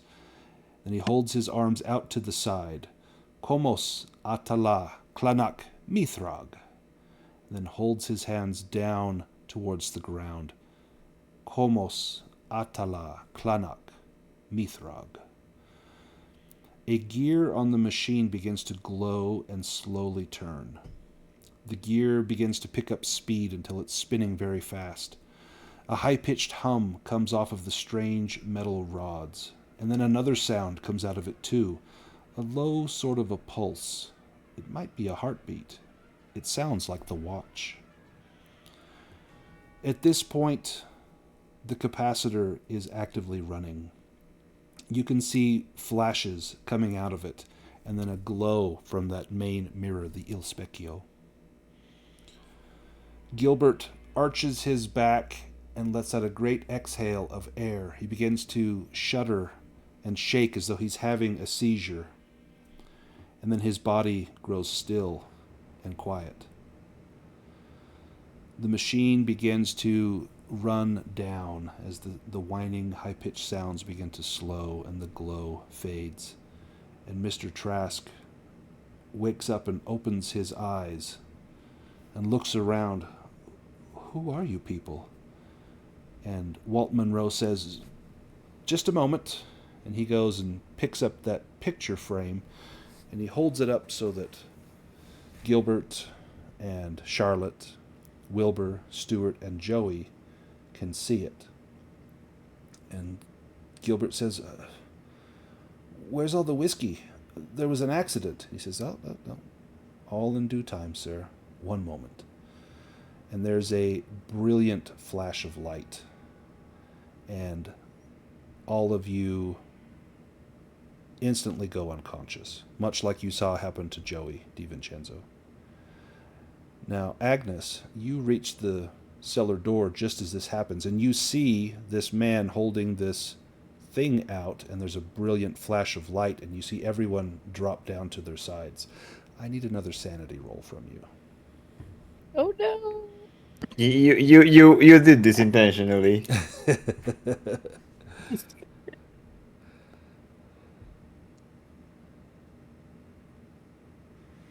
Oh, almost. Can you lock sanity? I don't think you can. Nope, you can't spend. You can't No, push don't think sanity, you and you can. can't spend luck on sanity. So you see this thing, and your left eye begins to twitch, and he turns to you and says, "Ah, we haven't forgot about you." And then you feel everything beginning to twitch in your body, your face, your arms, your legs. You fall backwards onto the ground in the throes of a seizure. And when you open your eyes, everything's different. Everything's new. The rest of you will wake up the next morning just before dawn, and with remembering returning a wallet to Mr. Trask. And what a weird night that was. It's almost like you lost track of time. But Agnes, when you wake up, you find everything seems new and vibrant, and things like green beans that you've never had before are a food that you now covet. And you have a voracious appetite for books. In fact, you begin to pore over books in strange languages, strange math and science, and begin to piece together the mysteries of the universe.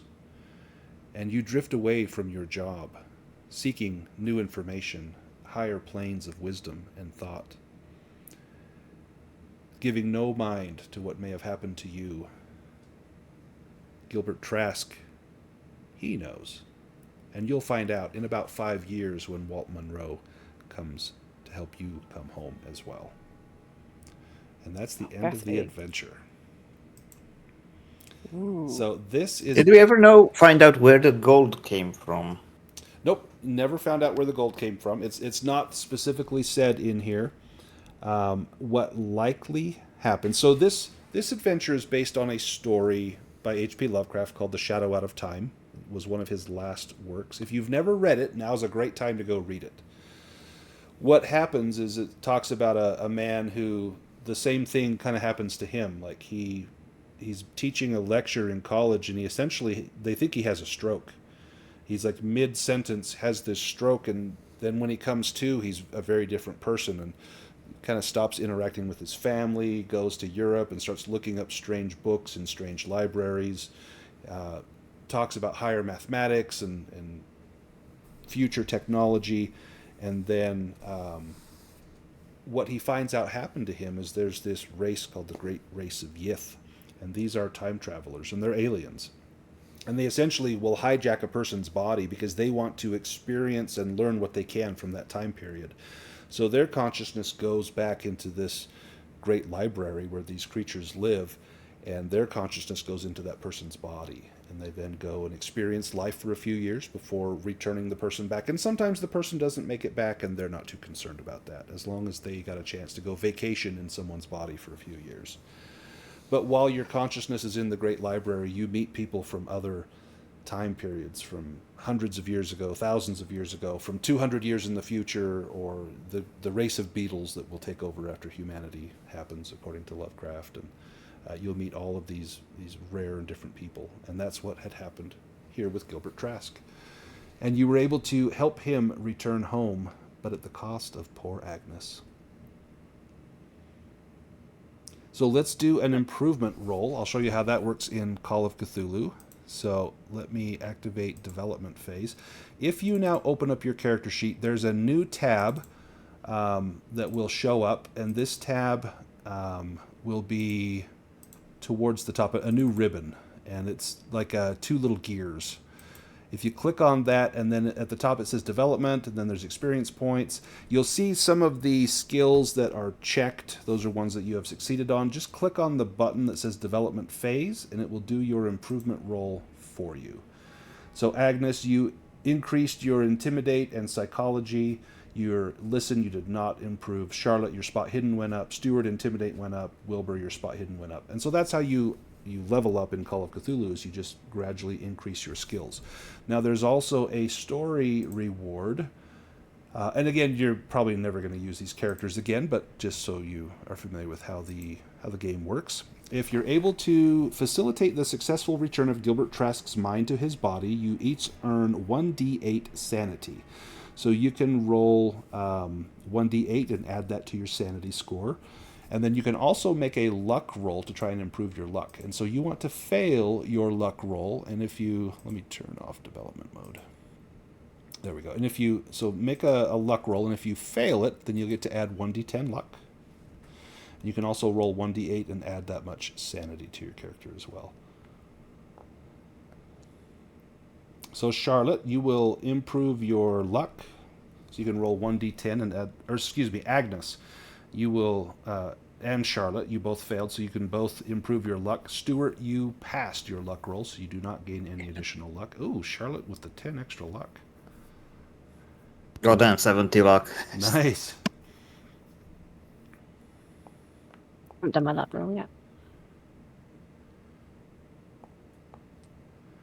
And then Wilbur, you also can improve your luck by 1d10 points. Can you even improve your sanity over your starting stats?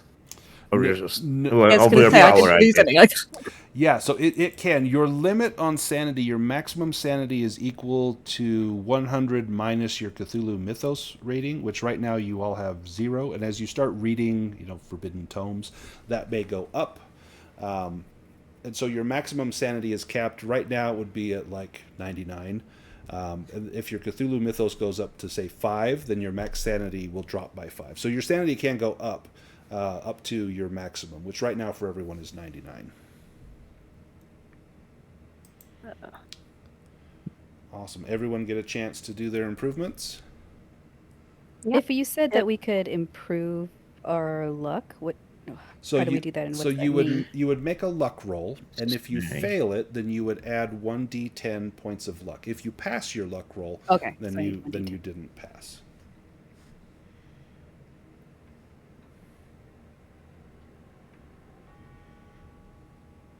Nice.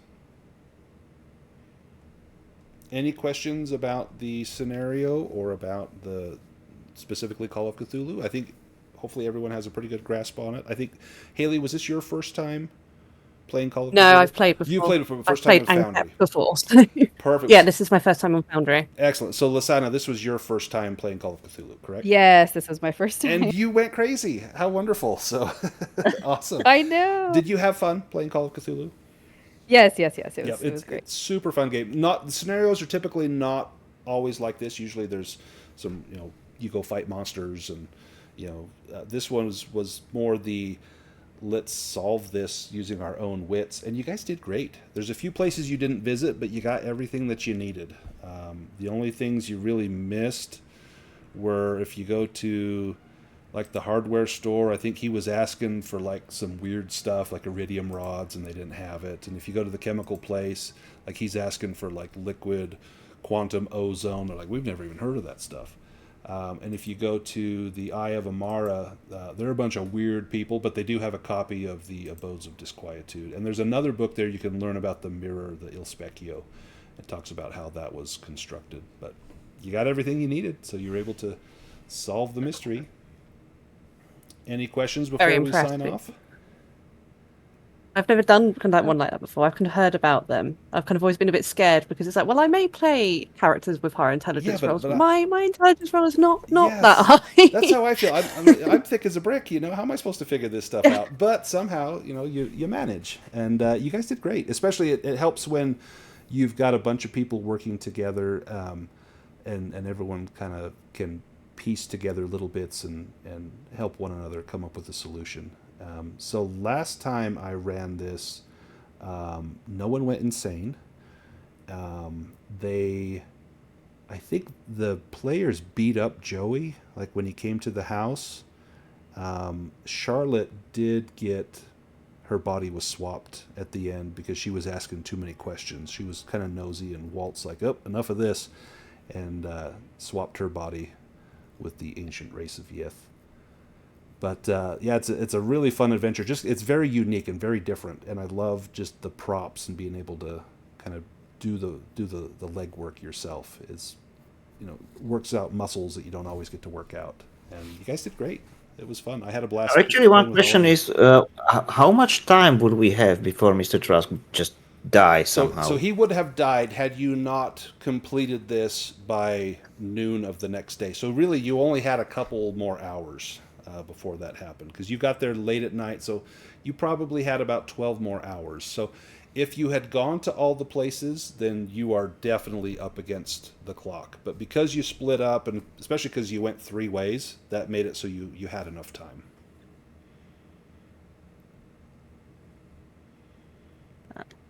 But yeah, you guys did great. Very cool. Awesome. It was fun.